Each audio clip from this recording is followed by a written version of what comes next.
ನೆರೆದಿರತಕ್ಕಂಥ ನನ್ನ ಎಲ್ಲ ಮಾಧ್ಯಮ ಮಿತ್ರರಿಗೆ ವಂದನೆ ಮಾಡುತ್ತಾ, ನಮ್ಮ ಆನೇಕಲ್ ವಕೀಲರ ಸಂಘದ ಚುನಾವಣೆ ಪ್ರಯುಕ್ತ ಇವತ್ತಿನ ದಿವಸ ನಾನು ಈ ಒಂದು ಪ್ರೆಸ್ ಮೀಟಿನಲ್ಲಿ ಮಾತಾಡೋಕ್ಕೆ ಕೆಲವು ಮಾತುಗಳನ್ನು ಆಡೋದಕ್ಕೆ ಇಷ್ಟಪಡ್ತಾ ಇದ್ದೀನಿ.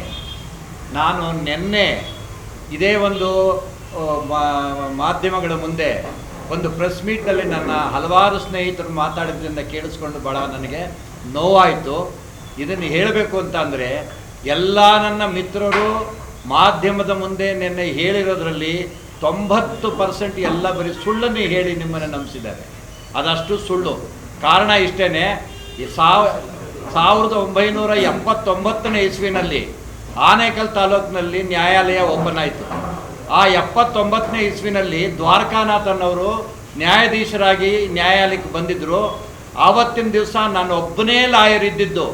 ನಿಮ್ಮ ಗಮನಕ್ಕಿರಲಿ, ನ್ಯಾಯಾಲಯಕ್ಕೆ ಈ ತಾಲೂಕಿಗೆ 79ನೇ ಇಸ್ವಿನಿ ಮೊಟ್ಟ ಮೊದಲ ಲಾಯರು ನಾನೇ.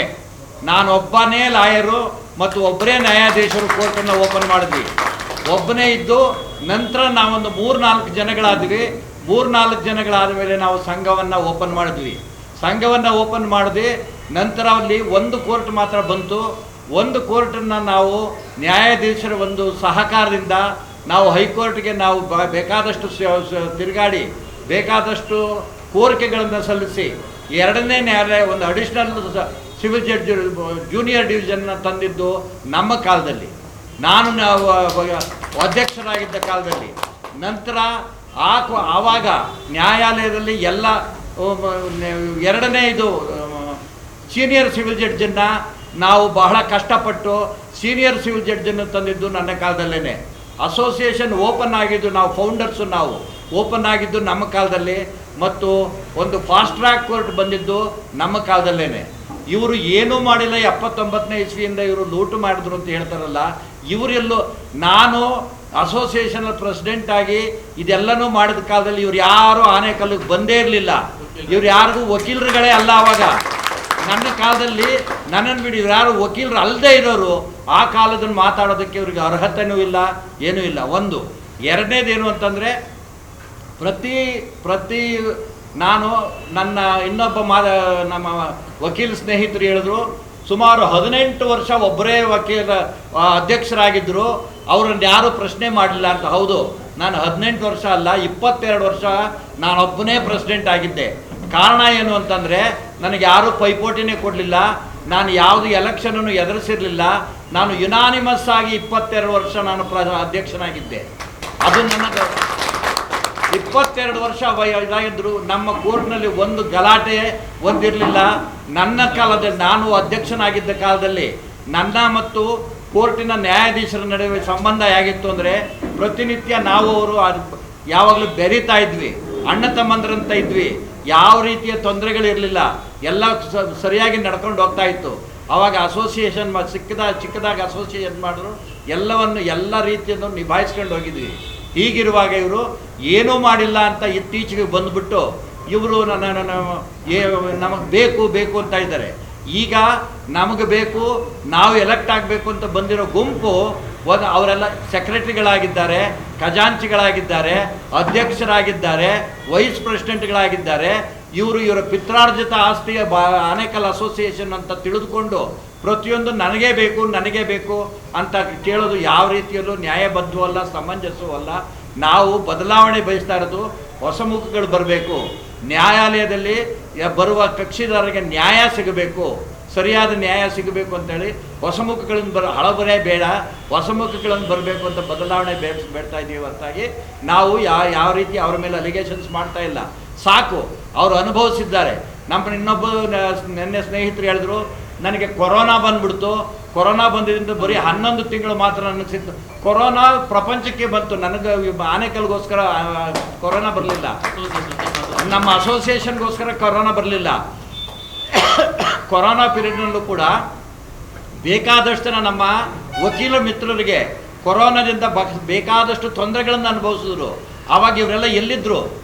ಏನು ಸಹಾಯ ಮಾಡಿದ್ರು ನಮ್ಮ ವಕೀಲ ಮಿತ್ರರಿಗೆ? ಏನೂ ಮಾಡಿಲ್ಲ. 11 ತಿಂಗಳಾಯಿತು, 3 ತಿಂಗಳು ಅವರು ಅಧ್ಯಕ್ಷರಾಗಿದ್ದರು, 3 ತಿಂಗಳು ಅವರು ಅನುಭವಿಸಿದ್ದಾರೆ. ಅದಕ್ಕೆ ಮುಂಚೆ ಸೆಕ್ರೆಟರಿಗಳಾಗಿದ್ದರು, ಹೀಗೆಲ್ಲ ಮಾಡಿದ್ದಾರೆ. ಒಂದು ಎರಡನೇದಾಗಿ ಬದಲಾವಣೆ ಯಾಕೆ ಬಯಸ್ತಾ ಇದ್ದೀನಿ ಅಂತಂದರೆ, ಇವತ್ತಿನ ದಿವಸ ನಮ್ಮ ವಕೀಲರ ಸಂಘದಲ್ಲಿ ಸರಿಯಾಗಿ ಕುಡಿಯೋ ನೀರಿನ ವ್ಯವಸ್ಥೆ ಇಲ್ಲ, ಶೌಚಾಲಯದ ವ್ಯವಸ್ಥೆ ಇಲ್ಲ. ಶೌಚಾಲಯಗಳಿದ್ದಾವೆ, ಶೌಚಾಲಯದಲ್ಲಿ ನೀರಿನ ವ್ಯವಸ್ಥೆ ಸರಿಯಾಗಿಲ್ಲ. ಮತ್ತು ನಮಗೆ ವಕೀಲರು ಕೂತ್ಕೊಂಡು ಕಾಫಿ ಕುಡಿಬೇಕು ಅನ್ನೋ ಸರಿಯಾದ ಒಂದು ಕ್ಯಾಂಟೀನ್ ವ್ಯವಸ್ಥೆ ಇಲ್ಲ. ಮತ್ತು ನಮಗೆ ವಕೀಲರ ಗಾಡಿ ವಾಹನಗಳನ್ನು ನಿಲ್ಲಿಸೋಕ್ಕೆ ಪಾರ್ಕಿಂಗ್ ವ್ಯವಸ್ಥೆ ಸರಿಯಾಗಿಲ್ಲ. ಇವರು ಇಷ್ಟು ದಿವಸ ಸುಮಾರು 13 ವರ್ಷ ಇವರು ಆಡಳಿತ ನಡೆಸಿ ಏನನ್ನು ಮಾಡಿದ್ದಾರೆ ಇವರು? ಸಾಕು ಇವರು ಮಾಡಿರೋದು, ನಾವು ಬಿಟ್ಕೊಡ್ಲಿ ನಮಗೆ. ನಾನು 22 ವರ್ಷ ಮಾಡಿದ್ರು ಕೂಡ ಅವರನ್ನು ಯಾರು ಕೇಳಲಿಲ್ಲ ಅಂತ ಹೇಳಿದ್ರು. ನಾನು 22 ವರ್ಷ ಮಾಡಿದ ಮೇಲೆ ನಾನು ಇವ ರೀತಿಯ ಮತ್ತೆ ನನಗೆ ಬೇಕು ಅಂತ ನಾನು ಕೇಳ್ಕೊಂಡಲ್ಲಿ ಇವತ್ತು ನಾನು ಅಭ್ಯರ್ಥಿ ಕೂಡ ಅಲ್ಲ. ಬೇರೆ ಇನ್ನೊಬ್ಬರು ನಮ್ಮ ಸ್ನೇಹಿತರು MR ವೇಣುಗೋಪಾಲ್ ಅವರು ಯಾವತ್ತೂ ಈ ಸಂಘದಲ್ಲಿ ಯಾವ ಅಧಿಕಾರವನ್ನು ನಡೆಸಿಲ್ಲ, ಅನುಭವಿಸಿಲ್ಲ. ಅಂತ ಹೊಸ ಮುಖ, ಅವರಿಗೆ ಎಲ್ಲ ರೀತಿಯ ಯೋಗ್ಯತೆ ಇದೆ. ಅವರು ಅಧಿಕಾರಕ್ಕೆ ಬಂದರೆ ನಮ್ಮ ನ್ಯಾಯಾಲಯದಲ್ಲಿ ಒಂದು ಬದಲಾವಣೆ ಬರುತ್ತೆ, ನಮ್ಮ ಯುವ ವಕೀಲರಿಗೆ ಒಂದು ಎಲ್ಲ ರೀತಿಯ ಮನ್ನಣೆ ಸಿಗುತ್ತೆ ಅಂತ ಅಂದ್ಬಿಟ್ಟು ನಾವು MRV ಸಿಂಡಿಕೇಟನ್ನು ಬೆಂಬಲಿಸಬೇಕು. MRV ಸಿಂಡಿಕೇಟ್ ಅವರು ಎಲ್ಲ ರೀತಿಯಿಂದಲೂ ಎಲ್ಲ ಹೊಸಬರಿದ್ದಾರೆ ಅಂತ ಕೇಳ್ಕೊತಾ ಇದ್ದೀವಿ.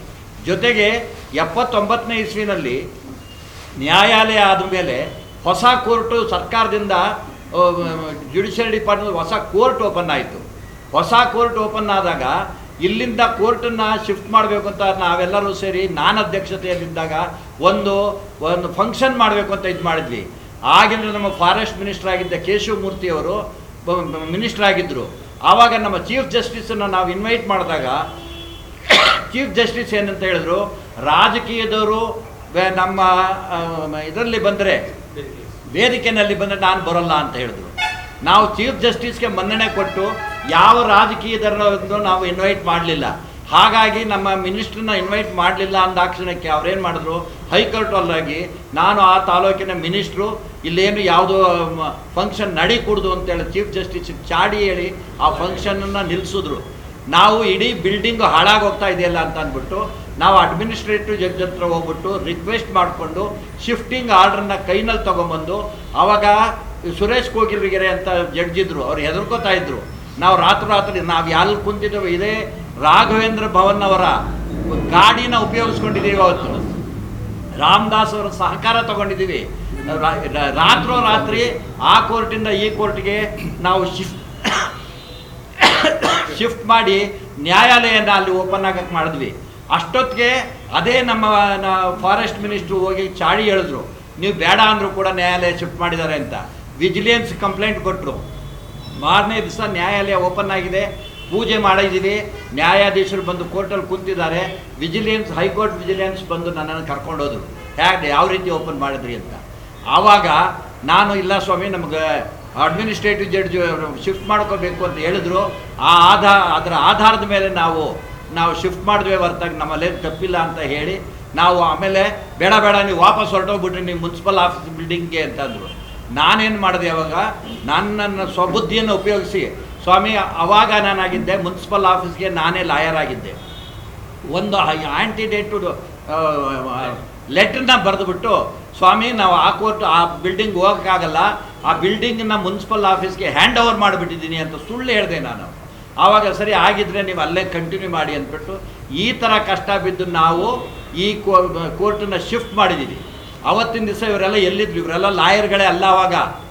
ಇವತ್ತಿನ ದಿವಸ 79ನೇ ಇಸ್ವಿಯಿಂದ ನಾವು ಅದನ್ನು ಮಾಡಿದ್ವಿ ಇದನ್ನು ಮಾಡಿದ್ವಿ ಅಂದ್ಕೊಂಡು ಬಂದರು. ಇಷ್ಟೆಲ್ಲ ನಾವು ನಡೆಸ್ಕೊಂಡು ಕ್ಯಾಂಟೀನ್ ಇರಲಿಲ್ಲ. ಇವಾಗಿರೋ ಕ್ಯಾಂಟೀನನ್ನು ನಾವು ನಮ್ಮ ಕಾಲದಲ್ಲಿ ಕ್ಯಾಂಟೀನ್ ಮಾಡಿದ್ವಿ. ಅದು ಅವಾಗಿನ ಜಡ್ಜ್ಗಳಿಗೆ ನಾವು ಭಾಳ ದುಂಬಾಲು ಬಿದ್ದು ರಿಕ್ವೆಸ್ಟ್ ಮಾಡಿಕೊಂಡು ಕ್ಯಾಂಟೀನ್ ಮಾಡಿದ್ದೀವಿ. ಇಷ್ಟೆಲ್ಲನೂ ಸೌಕರ್ಯಗಳನ್ನು ನಮ್ಮ ಕಾಲದಲ್ಲೇ ಶುರುವಾಯಿತು, ನಮ್ಮ ಕಾಲದಲ್ಲೇ ಮಾಡಿದ್ದೀವಿ. ಇವರು ಏನೂ ಮಾಡಲಿಲ್ಲ, ನೀವು 79ನೇ ಇಸ್ವಿಯಿಂದ ಲೂಟ್ ಮಾಡಿಬಿಟ್ಟಿದ್ದಾರೆ ಅನ್ನೋ ಭಾವನೆ ಮಾತು ಸತ್ಯಕ್ಕೆ ದೂರವಾಗಿತ್ತು. ಇದು ಯಾರು ನಂಬಕ್ಕೆ ಸಾಧ್ಯವಿಲ್ಲ. ಅಂಥದ್ದೇನಿದ್ರು ಇದ್ದರೆ ಅಂಥ ಆಸೆಯಿಂದ ನಾವು ಮತ್ತೆ ಅಧಿಕಾರಕ್ಕೆ ಬರಬೇಕು ಅನ್ನೋರು ಅದೇನಾದ್ರು ಆಸೆ ಇಟ್ಕೊಂಡಿದ್ದಾರೆ ಏನೋ ಗೊತ್ತಿಲ್ಲ.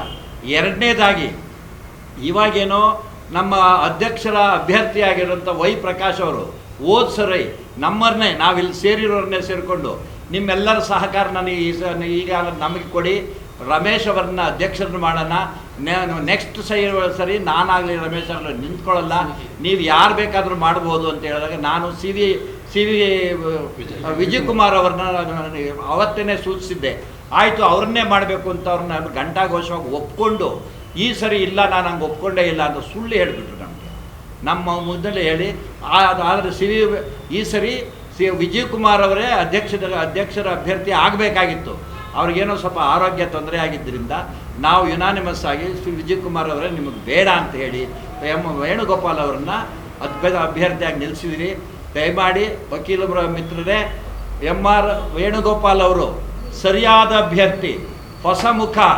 ಇವ್ರ ಕೈಯಲ್ಲಿ ಎಲ್ಲ ರೀತಿಯಿಂದಲೂ ನಿಮಗೆ ನ್ಯಾಯ ಒದಗಿಸುವ ಶಕ್ತಿ ಸಾಮರ್ಥ್ಯ ಇದೆ ಮತ್ತು ಇವರಲ್ಲಿ ಯಾವ ಒಂದು ಕುಹಕ ಬುದ್ಧಿಯೂ ಇಲ್ಲ. ಆದ್ದರಿಂದ ದಯವಿಟ್ಟು MRV ಸಿಂಡಿಕೇಟ್ನಲ್ಲಿ ನಿಂತಿರೋ ಎಲ್ಲ ಅಭ್ಯರ್ಥಿಗಳಿಗೂ ಆರ್ ವೇಣುಗೋಪಾಲ್ ಅವ್ರಿಗೂ ನಿಮ್ಮೆಲ್ಲರ ಬೆಂಬಲ ನೀಡಿ MRV ಸಿಂಡಿಕೇಟನ್ನು ಗೆಲ್ಲಿಸಬೇಕು ಅಂತ ನಾನು ಕಳಕಳಿಯ ಮನವಿಯನ್ನು ಈ ಮೂಲಕ ಮಾಡ್ಕೋತಾ ಇದ್ದೀನಿ. ನಾನು AM ಶ್ರೀನಿವಾಸ ರೆಡ್ಡಿ ಅಂತ 2006ರಿಂದ 2013ವರೆಗೂ ಆನೇಕಲ್ ವಕೀಲರ ಸಂಘದ ಅಧ್ಯಕ್ಷನಾಗಿ ಕಾರ್ಯನಿರ್ವಹಿಸಿದ್ದೀನಿ. ಮಾಧ್ಯಮ ಮಿತ್ರರೇ, 2006ರಲ್ಲಿ ನಾನು ಅಧ್ಯಕ್ಷನಾದಾಗ ಇಲ್ಲಿ ವಕೀಲರಿಗೆ ಸಭಾಂಗಣ ಇರಲಿಲ್ಲ.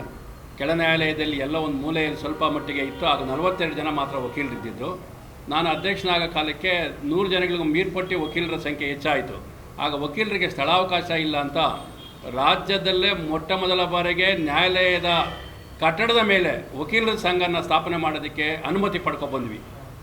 ಅನುಮತಿ ಪಡ್ಕೊಬಂದ ನಂತರ ನನ್ನೊಂದಿಗಿದ್ದಂಥ ಸಹೋದ್ಯೋಗಿ ಮಿತ್ರರು, ವಕೀಲರು ಮತ್ತು ನಮ್ಮನ್ನು ನಂಬಿದ್ದಂಥ ಕಕ್ಷಿದಾರರು ಆರ್ಥಿಕ ಸಹಾಯ ನೀಡಿದ್ರ ಮೇರೆಗೆ ನಾವೆಲ್ಲ ಒಟ್ಟಾಗಿ ಕಟ್ಟಡವನ್ನು ಕಟ್ಟಿದ್ವಿ. ನಾನೊಬ್ಬನ ಕಟ್ಟಡ ಕಟ್ಟಿಲ್ಲ, ಎಲ್ಲ ಸೇರಿ ಭವ್ಯವಾದಂಥ ವಕೀಲರ ಭವನ ನಿರ್ಮಾಣ ಮಾಡಿದ್ವಿ.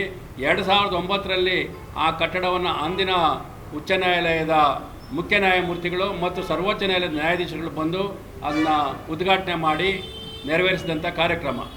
ರಾಜ್ಯದಲ್ಲೇ ತಾಲೂಕು ಮಟ್ಟದಲ್ಲಿ ಸ್ವಂತ ನಿರ್ಮಾಣವಾದಂತಹ ಒಂದು ಬೃಹತ್ ಕಟ್ಟಡ ಅದು. ನನ್ನ ಒಂದು ಅನಿಸಿಕೆ, ತಾವು ಏನು ಮಾಡಿದ್ರಿ, ಬೇರೆಯವರು ಏನು ಮಾಡಿದ್ರಿ 2000 ಹಿಂದೆ ಅಂತ ನಮ್ಮ ಸ್ನೇಹಿತರು ನೆನ್ನೆ ಮಾಧ್ಯಮದಲ್ಲಿ ಮುಂದೆ ಹೇಳಿದಾಗ, ನಾನು ಮಾಡಿರೋದು ಭ್ರಷ್ಟಾಚಾರವನ್ನು ನಿರ್ಮಾಣ ಮಾಡಿದ್ದೀನಿ. ನನ್ನ ಅವಧಿಯಲ್ಲಿ ಭ್ರಷ್ಟಾಚಾರದಿಂದ ಕೂಡಿದ್ದಂತಹ ನ್ಯಾಯಾಧೀಶರ ಬಗ್ಗೆ ನಾನು ದೂರು ಕೊಟ್ಟು ಸಂಪೂರ್ಣವಾಗಿ ಅವರು ನ್ಯಾಯಾಲಯದ ವೃತ್ತಿಯಿಂದಲೇ ತೆಗೆದುಹಾಕ್ಸಿದ್ದೀನಿ. ಅದು ನನ್ನ ಒಂದು ಹೇಳ್ಕೊಳ್ಳುವಂತಹ ಒಂದು ಕೆಲಸ. ಅದು ಭ್ರಷ್ಟಾಚಾರ ರಹಿತವಾದಂಥ ನ್ಯಾಯ ವ್ಯವಸ್ಥೆ ಬಡವರಿಗೂ ಶ್ರೀಮಂತರಿಗೂ ಎಲ್ಲ ಸಿಗಬೇಕು. ಆ ದಿಟ್ಟಿನಲ್ಲಿ ನಾನು ಕ್ರಮ ವಹಿಸಿದ್ದೀನಿ. ನಾನು ಅಧಿಕಾರದಲ್ಲಿದ್ದಾಗ ಅಧ್ಯಕ್ಷನಾಗಿ ಎಲ್ಲರ ಸಹಕಾರದಿಂದ ಎಲ್ಲ ನ್ಯಾಯಾಲಯಗಳು ಸರ್ಕಾರದಿಂದ ಜನರ ಮನೆ ಬಾಗಿಲಿಗೆ ನ್ಯಾಯ ಒದಗಿಸಬೇಕು ಅನ್ನೋ ದೃಷ್ಟಿಯಲ್ಲಿ ಸರ್ಕಾರ ನ್ಯಾಯಾಲಯಗಳನ್ನು ಪ್ರಕರಣಗಳ ಸಂಖ್ಯೆಗೆ ಅನುಗುಣವಾಗಿ ಮಂಜೂರು ಮಾಡ್ತದೆ. ಅದೇ ರೀತಿ ನ್ಯಾಯಾಲಯಗಳಿಗೆ ಬಂದಿರೋದ ಆನೇಕಲ್ಲಲ್ಲೂ ಕೂಡ ಸರ್ಕಾರ ಮಂಜೂರು ಮಾಡುವಂಥ ನ್ಯಾಯಾಲಯಗಳು. ಯಾರೊಬ್ಬರು ಸ್ವಂತ ನಾವು ಹೋಗಿ ಕೇಳಿಬಿಟ್ರೆ ನ್ಯಾಯಾಲಯ ಕೊಡೋದಿಲ್ಲ. ರಾಜ್ಯಾದ್ಯಂತ ಆ ಪ್ರಕರಣಗಳ ಸಂಖ್ಯೆಗೆ ಅನುಗುಣವಾಗಿ ಸರ್ಕಾರ ನ್ಯಾಯಾಲಯಗಳನ್ನು ಮಂಜೂರು ಮಾಡುತ್ತೆ. ಆ ರೀತಿಯಾಗಿ ನ್ಯಾಯಾಲಯಗಳಲ್ಲಿ ಸ್ಥಾಪನೆ ಆಗಿದ್ದಾವೆ. ಮತ್ತು ಆರ್ಥಿಕ ನೆರವು ಕೊಟ್ಬಿಟ್ವಿ ಕರೋನಾ ಟೈಮಲ್ಲಿ ಅಂತ ಹೇಳ್ತಾರೆ. ಮಾಧ್ಯಮ ಮಿತ್ರರಿಗೆ ನಾನು ಹೇಳ್ತೀನಿ, ನಾನು ಅಧ್ಯಕ್ಷನಾಗಿದ್ದಾಗಲಿ ಆನಂತರವಾಗಲಿ ನಮ್ಮ ಸಂಘದ ಹಲವಾರು ಸದಸ್ಯರಿಗೆ ವೈದ್ಯಕೀಯ ನೆರವನ್ನು ನಾನು ನನ್ನ ಶಕ್ತಿಗನುಸಾರವಾಗಿ ನಾನು ನೀಡಿದ್ದೀನಿ. ಆದರೆ ನಾನು ಎಲ್ಲೂ ಅದನ್ನು ಪ್ರಚಾರ ಪಡಿಸ್ಕೊಳ್ಳೋದಿಲ್ಲ. ನಾವು ವಕೀಲರಿಗೆ ಅವರ ಕಷ್ಟ ಕಾರ್ಪಣ್ಯಗಳಲ್ಲಿ ಆರ್ಥಿಕ ನೆರವು, ವೈದ್ಯಕೀಯ ನೆರವು ನೀಡಿರೋದನ್ನ ಮಾಧ್ಯಮಗಳ ಮುಂದೆ ಹೇಳ್ಕೊಂಡ್ರೆ ಅದರಲ್ಲಿ ಅದು ಅಷ್ಟು ಸಮಂಜಸವಾಗಿ ಅನಿಸೋದಿಲ್ಲ. ಇನ್ನೂ ಮುಂದುವರೆದು ನಾನು ನಮ್ಮ ವಕೀಲರಿಗೆ ಅಲ್ಲ, ಬೆಂಗಳೂರಿನ ವಕೀಲರ ಸಂಘದಲ್ಲ ಆರ್ಥಿಕ ನೆರವು, ಆರೋಗ್ಯದ ಆರ್ಥಿಕ ನೆರವು ಕೋರಿರುವಂಥವ್ರು ಕೊಟ್ಟಿದ್ದೀನಿ. ರಾಜ್ಯದಲ್ಲಿ ವಾಟ್ಸಪ್ಪಲ್ಲಿ ಬಂದಿರೋಂಥ ಅಡ್ವೊಕೇಟ್ಸ್ ನಾನು ಕಳಿಸಿದ್ದೀನಿ. ಅದನ್ನು ನಾನು ಎಲ್ಲೂ ಹೇಳ್ಕೊಂಡಿಲ್ಲ. ಅವೆಲ್ಲ ಹೇಳ್ಕೊಳ್ಳೋದು ಉಚಿತನೂ ಅಲ್ಲ. ನಾವು ಯಾರಿಗೆ ಏನಾದರೂ ಒಂದು ಮಾಡಿದಂಥ ಕರ್ತವ್ಯನ ಅದನ್ನ ಅವ್ರ ಹೆಸರುಗಳೆಲ್ಲ ಹೇಳ್ಕೊಂಡು ಮಾಡಿದ್ರೆ ಅವರಿಗೆ ಒಂದು ಮುಜುಗರ ಮಾಡಿದಂಥ ಕೆಲಸ ಆಗುತ್ತೆ. ಮತ್ತು ಅದು ಅತಿಶಯೋಕ್ತಿ ಆಗಿಬಿಡುತ್ತೆ. ನಾನು ದಾನ ಧರ್ಮ ಮಾಡಿದ್ದೀನಿ, ದಾನ ಧರ್ಮ ಅದು ಬೇಡ. ಇನ್ನು ಮುಂದುವರೆದು ನಮ್ಮ ಇನ್ನೊಬ್ಬ ಮಿತ್ರರು ರಾತ್ರಿ 12 ಗಂಟೆಯಲ್ಲಿ ಬೇಕಾದರೂ ಬರ್ತಾರೆ, ಇನ್ನೊಬ್ಬರು ಯಾರೂ ಮಾಡಿಲ್ಲ ಅಂದರು. ದಯವಿಟ್ಟು ಆ ಮಿತ್ರರು ಮಾಧ್ಯಮದ ಮುಂದೆ ಹೇಳಬೇಕು, ಎಂತೆಂಥ ಸಂಕಷ್ಟಗಳಲ್ಲಿ ನಾನು ಪ್ರಾಣನ ಪಣಕ್ಕಿಟ್ಟು ಅವ್ರನ್ನ ಉಳಿಸ್ಕೊಂಡು ಬಂದಿದ್ದೀನಿ. ಅದೇ ಆ ಸಭೆಯಲ್ಲಿ ನೆನ್ನೆ ಮಾತಾಡಿದಂಥ ವ್ಯಕ್ತಿಗಳು ನಾನು ಕೇಳಿದ್ರು, ಏನೋ ಇದರಲ್ಲಿ ನೀನು ಮಾಡ್ಕೊಂಡು ಬಂದಿದ್ದೀಯ, ಅವ್ರಿಗೆ ಅನುಕೂಲ ಮಾಡಿಕೊಟ್ಟಿದ್ದೆ, ಏನಾಯ್ತು ಹೇಳು ಅಂದರೆ ನಾನು ಇವತ್ತಿಗೂ ಅದನ್ನು ಹೇಳಿಲ್ಲ. ಹೇಳೋದು ಸಮಂಜಸನೂ ಅಲ್ಲ. ಅಂಥ ಕಷ್ಟಗಳಲ್ಲಿ ನನ್ನ ಪ್ರಾಣನ ಪಣಕ್ಕಿಟ್ಟು ಅವ್ರನ್ನ ಸೇವೆ ಮಾಡ್ಕೊಂಡು ಬಂದಿದ್ದೀನಿ. ಅದು ಹೇಳ್ಕೊಂಡ್ರೆ, ಬೇರೆಯವ್ರಿಗೆ ಮಾಡಿರೋದನ್ನ ಹೇಳ್ಕೊಂಡ್ರೆ ಅದು ಉಚಿತನೂ ಅಲ್ಲ, ಸಮಂಜಸನೂ ಅಲ್ಲ. ನನ್ನ ಅನಿಸಿಕೆ ಇಷ್ಟೇ. ನನ್ನ ಅಧ್ಯಕ್ಷತೆಯ ನಂತರ ತಮ್ಮೆಲ್ಲ ಮಾಧ್ಯಮ ಮಿತ್ರರಿಗೆ ಗೊತ್ತಿದೆ ಯಾವ ರೀತಿ ಭ್ರಷ್ಟಾಚಾರಗಳು ಬೆಳೀತು, ಯಾವ ರೀತಿ ಭಿತ್ತಿಪತ್ರಗಳು ರಸ್ತೆಗಳಲ್ಲಿ ಓಡಾಡೋದು. ಆನೇಕಲ್ಲಲ್ಲಿ ಭ್ರಷ್ಟಾಚಾರದ ಬಗ್ಗೆ ಸಾರ್ವಜನಿಕರ ಭಿತ್ತಿಪತ್ರಗಳು ಅಂಟಿಸ್ಬಿಟ್ರು, ಇಷ್ಟು ಭ್ರಷ್ಟಾಚಾರ ಆಗುತ್ತೆ ಅಂತ. ಅದು ಮಾಧ್ಯಮದ ಮುಂದೆ ನಾನು ಬಿಡಿಸಿ ಹೇಳಿದರೆ ಅದು ಮುಜುಗರ ಆಗುತ್ತೆ. ಇತ್ತೀಚೆಗೆ ನಡೆದಂತಹ ಸಭಾಂಗಣದಲ್ಲಿ ನಡೆದಂಥ ವಿಶೇಷ ಸರ್ವಸದಸ್ಯ ಸಭೆಯಲ್ಲಿ ಎಳೆಯಾಗಿ ನಾನು ಬಿಚ್ಚಿಟ್ಟೆ ಭ್ರಷ್ಟಾಚಾರಗಳನ್ನ. ಯಾಕೆ ತಾವು ಯಾರನ್ನೋ ಅವತ್ತು ಉತ್ತರ ಕೊಟ್ಟಿಲ್ಲ ಅದಕ್ಕೆ? ನೀವು ಭ್ರಷ್ಟಾಚಾರದ ವಿರುದ್ಧ ಹೋರಾಟ ಮಾಡೋರೇ ಆಗಿದ್ದರೆ ಎಲ್ಲ ಸದಸ್ಯರ ಮುಂದೆ ಅದನ್ನು ನೀವು ಹೇಳಬೇಕಾಗಿತ್ತು. ಆ ರೀತಿ ಏನೂ ಆಗಿಲ್ಲ ಭ್ರಷ್ಟಾಚಾರ ಅಂತ. ಭ್ರಷ್ಟಾಚಾರನ ಕಡಿವಾಣ ಹಾಕಿದ್ದು ನನ್ನ ದೊಡ್ಡ ಒಂದು ಕೆಲಸ. ನಾನು ವಕೀಲರಿಗೆ ದಾನ ಧರ್ಮ ಮಾಡೋದು ಇಲ್ಲ, ಅವರು ತಪ್ಪು ಕೆಲಸಗಳು ಮಾಡಿದಾಗ ನಾನು ಉಳಿಸ್ಕೊಂಡು ಬರೋದಲ್ಲ. ಒಳ್ಳೆ ಕೆಲಸ ಮಾಡಿದಾಗ ಅವ್ರಿಗೆ ಅನಾನುಕೂಲವಾಗಿದ್ದಾಗ ಎಲ್ಲ ವಕೀಲರು ಸಹ ಅವರ ಶಕ್ತಾನುಸಾರ ಸಹಾಯ ಮಾಡಿದ್ದಾರೆ. ಮುಂದಕ್ಕೂ ನಾನು ನನ್ನ ಶಕ್ತಾನುಸಾರ ಯಾರೇ ವಕೀಲರಿಗೆ ಅನಾನುಕೂಲ ಇರಲಿ ನಾನು ಸಹಾಯ ಮಾಡೋಕ್ಕೆ ಸಿದ್ಧ ಇದ್ದೀನಿ. ನಾನು ಬೇರೆ ರೀತಿ ನಾನೇ ಮಾಡಿಬಿಟ್ಟೆ ಅಲ್ಲ. ನಾನೇನಾದರೂ ನನ್ನ ಅವಧಿಯಲ್ಲಿ ಮಾಡಿದರೆ ನನ್ನ ಜೊತೆಯಲ್ಲಿದ್ದಂಥ ಎಲ್ಲ ಸಹೋದ್ಯೋಗಿಗಳ ಸಹಕಾರದಿಂದ ಮಾಡಿದ್ದೀನಿ ಹೊರತು ನನ್ನ ವೈಯಕ್ತಿಕವಾದ ಸಾಧನೆ ಏನೂ ಇಲ್ಲ. ನಾನು ಯಾವತ್ತೂ ನನ್ನ ವೈಯಕ್ತಿಕ ಸಾಧನೆಯಿಂದ ನಾನು ಮಾಡಿದೆ ಅಂತ ಹೇಳ್ಕೊಳ್ಳೋಂಥ ವ್ಯಕ್ತಿನೂ ಅಲ್ಲ. ನನ್ನ ಸ್ನೇಹಿತರು ಇನ್ನೊಂದು ವಿಚಾರವನ್ನು ನೆನ್ನೆ ಹೇಳಿದ್ರು, ನಾನು ಸವಾಲಾಗ್ತೀನಿ, ಗೆದ್ದವರು ಇರಬೇಕು, ಸೋತವರು ಹೋಗ್ಬಿಡಬೇಕು ಅಂತ. ಪ್ರಜಾಪ್ರಭುತ್ವ ಚುನಾವಣೆಯಲ್ಲಿ ಒಂದು ಕೇಳ್ತಾರೆ, ಒಬ್ಬರು ಸೋಲ್ತಾರೆ. ಅಂದರೆ ಸೋತಾಗ ನಾವು ಹೋಗ್ಬಿಡ್ಬೇಕು ಅಂದರೆ ವೃತ್ತಿ ಮಾಡೋದು ಬೇಡ ಅಂತನಾ? ನಾನು ನಿಮಗೆ ಹೇಳ್ತೀನಿ, ತಿಳುವಳಿಕೆ ಕೊಡ್ತೀನಿ, ನಾವೇ ಗೆಲ್ಲಿ ನೀವೇ ಗೆಲ್ಲಿ, ನಾವು ಒಟ್ಟಾಗಿ ಹೋಗೋಣ. ನಾವು ಈ ವೃತ್ತಿನ ಆರಿಸಿ ವೃತ್ತಿಯನ್ನು ನಂಬಿ ಬಂದಿರುವಂಥ ಜನ, ನಾವು ಆಚೆಗೆ ಹೋಗೋದಕ್ಕೆ ಬಂದಿರೋರಲ್ಲ. ನಮ್ಮ ಜೀವನ ಇಲ್ಲಿ ವೃತ್ತಿಯಲ್ಲಿ, ಆ ವೃತ್ತಿನ ಆರಿಸ್ಕೊಂಡು ಹೋಗ್ಬೇಕಾ ವಿನಃ ಗೆದ್ದವ್ರು ಇರೋಣ ಸೋತವ್ರು ಹೋಗ್ಬಿಡಿ ನೀವು ಅಂದರೆ ಅದಕ್ಕೆ ಅರ್ಥ ಇಲ್ಲ. ಅರ್ಥಗರ್ಭಿತವಾದಂಥ ಮಾತುಗಳು ಬೇಡ ನಮಗೆ. ನಾನು ಮಾಧ್ಯಮ ಮಿತ್ರರಲ್ಲಿ ಕೇಳ್ಕೊಳ್ಳೋದಿಷ್ಟೇ, ನನ್ನ ಪರವಾಗಿ ನಮ್ಮ ಪರವಾಗಿ ನಾವೇನು MR ವೇಣುಗೋಪಾಲ್ರವ್ರನ್ನ ಅಧ್ಯಕ್ಷರಾಗಿ ನಿಲ್ಲಿಸಬೇಕು ಅಂತ ಹೇಳಿದ್ದೀವಿ. ನನ್ನನ್ನೇ ಅಧ್ಯಕ್ಷರನ್ನಾಗಿ ನಿಂತ್ಕೊಳ್ಳಿ ಅಂತ ಇಲ್ಲಿರುವಂಥ ಎಲ್ಲ ಹಿರಿಯ ವಕೀಲರು ಮತ್ತೊಮ್ಮೆ ಒತ್ತಾಯ ಮಾಡಿದ್ರು. ನಾನು ಒಂದು ಮಾತು ಹೇಳಿದೆ ಅವರಿಗೆ, ನೋಡಿ ನಾನು ಕಡೆ ಚುನಾವಣೆಯಲ್ಲಿ ನಾನು ಸ್ಪರ್ಧೆ ಮಾಡಿದಾಗ ಒಂದು ಹೇಳಿದ್ದೆ, ಮುಂದಿನ ಚುನಾವಣೆಯಲ್ಲಿ ನನ್ನ ಸೋಲಿರಲಿ ಗೆಲುವಿರಲಿ ನಾನು ನಿಲ್ಲೋದಿಲ್ಲ ಮುಂದಕ್ಕೆ ಅಂತ ಹೇಳಿದ್ದೀನಿ. ಆ ಮಾತಿಗೆ ನಾನು ನಡ್ಕೊಂಡಿದ್ದೀನಿ. ನಾನು ಹೇಳಿದೆ, ನೀವೆಲ್ಲ ಎಷ್ಟೇ ನೀವು ಕೇಳಿಕೊಂಡ್ರು ಕೂಡ ನಾನು ನನ್ನ ಮಾತಿಗೆ ಬದ್ಧವಾಗಿದ್ದೀನಿ, ದಯವಿಟ್ಟು ನೀವು ನಿಂತ್ಕೊಳ್ಳಿ ಸರ್, ನಾವು ಮಾಡ್ತೀವಿ ಅಂತ ಹೇಳಿದ್ದೀವಿ. ವೇಣುಗೋಪಾಲ್ ಸರ್ ಅವರು ಬೃಹದಾಕಾರವಾಗಿ ಬೆಳೆದಿರುವಂಥ ಬೆಂಗಳೂರು ವಕೀಲರ ಸಂಘದಲ್ಲಿ ಚುನಾವಣೆಗಳನ್ನು ನಡೆದಿರುವ 2-3 ಚುನಾವಣೆಗಳಲ್ಲೂ ಕೂಡ ಅವರು ಅಲ್ಲಿ ಕಾರ್ಯನಿರ್ವಹಿಸಿದ್ದಾರೆ. ಮತ್ತು ಸಹಕಾರ ಸಂಘದಲ್ಲಿ ಖಜಾಂಚಿಯಾಗಿ ಕಾರ್ಯನಿರ್ವಹಿಸಿದ್ದಾರೆ. ಹಿರಿಯ ನ್ಯಾಯವಾದಿಗಳು. ಅವ್ರು ಯಾರ ಮೇಲೇನೂ ದ್ವೇಷ ಮಾಡಿ ನಾನೇ ಮಾಡಿದೆ ನನ್ನಿಂದ ಅನ್ನು ಹೇಳ್ಕೊಳ್ಳುವಂಥ ಪ್ರವೃತ್ತಿ ಅವರಲ್ಲಿಲ್ಲ. ಅವರನ್ನು ಅಧ್ಯಕ್ಷ ಸ್ಥಾನಕ್ಕೂ, ಬಾಲರೆಡ್ಡಿ ಅವರನ್ನು ಕಾರ್ಯದರ್ಶಿ ಸ್ಥಾನಕ್ಕೂ, ನಮ್ಮ ಶಿವರಾಜರವರನ್ನು ಉಪಾಧ್ಯಕ್ಷ ಸ್ಥಾನಕ್ಕೂ, ನಮ್ಮ ಶಾರದಾಮಣಿಯವರನ್ನು ಖಜಾಂಚಿ ಸ್ಥಾನಕ್ಕೂ, ಉಳಿಕೆ ಇರುವಂತಹ ಮಹಿಳಾ ಮೀಸಲಾತಿಯಲ್ಲಿ ಆಶಾ, ನೀಲಮ್ಮ, ನಿರ್ಮಲಾರವರನ್ನು ಕಾರ್ಯಕಾರಿ ಮಂಡಳಿಗೂ, ಮತ್ತು ಲಕ್ಷ್ಮೀ ಸಂಪತ್, ಮಾದೇಶ್, ಮೋಹನ್, ಮುರಳಿ, ಮೂರ್ತಿ, ಪುರುಷೋತ್ತಮ, ರಮೇಶ್, ಸತೀಶ್, ಶಾಂತಕುಮಾರ್, ಶಿವಕುಮಾರ್, ತಿಮ್ಮರಾಜು ಇವರೆಲ್ಲರನ್ನು ಕೂಡ ಆಡಳಿತ ಮಂಡಳಿ ಸದಸ್ಯರನ್ನಾಗಿ ನಿಲ್ಲಿಸಿದ್ದೀವಿ. ಎಲ್ಲ ಹೊಸ ಮುಖಗಳು. ಮೋಹನ್ ಅವರೊಬ್ಬರು ಮಾತ್ರ ಹೋದ ಸಾರಿ ಗೆದ್ದಿದ್ದರು, ಈಗ ನಿಂತಿದ್ದಾರೆ.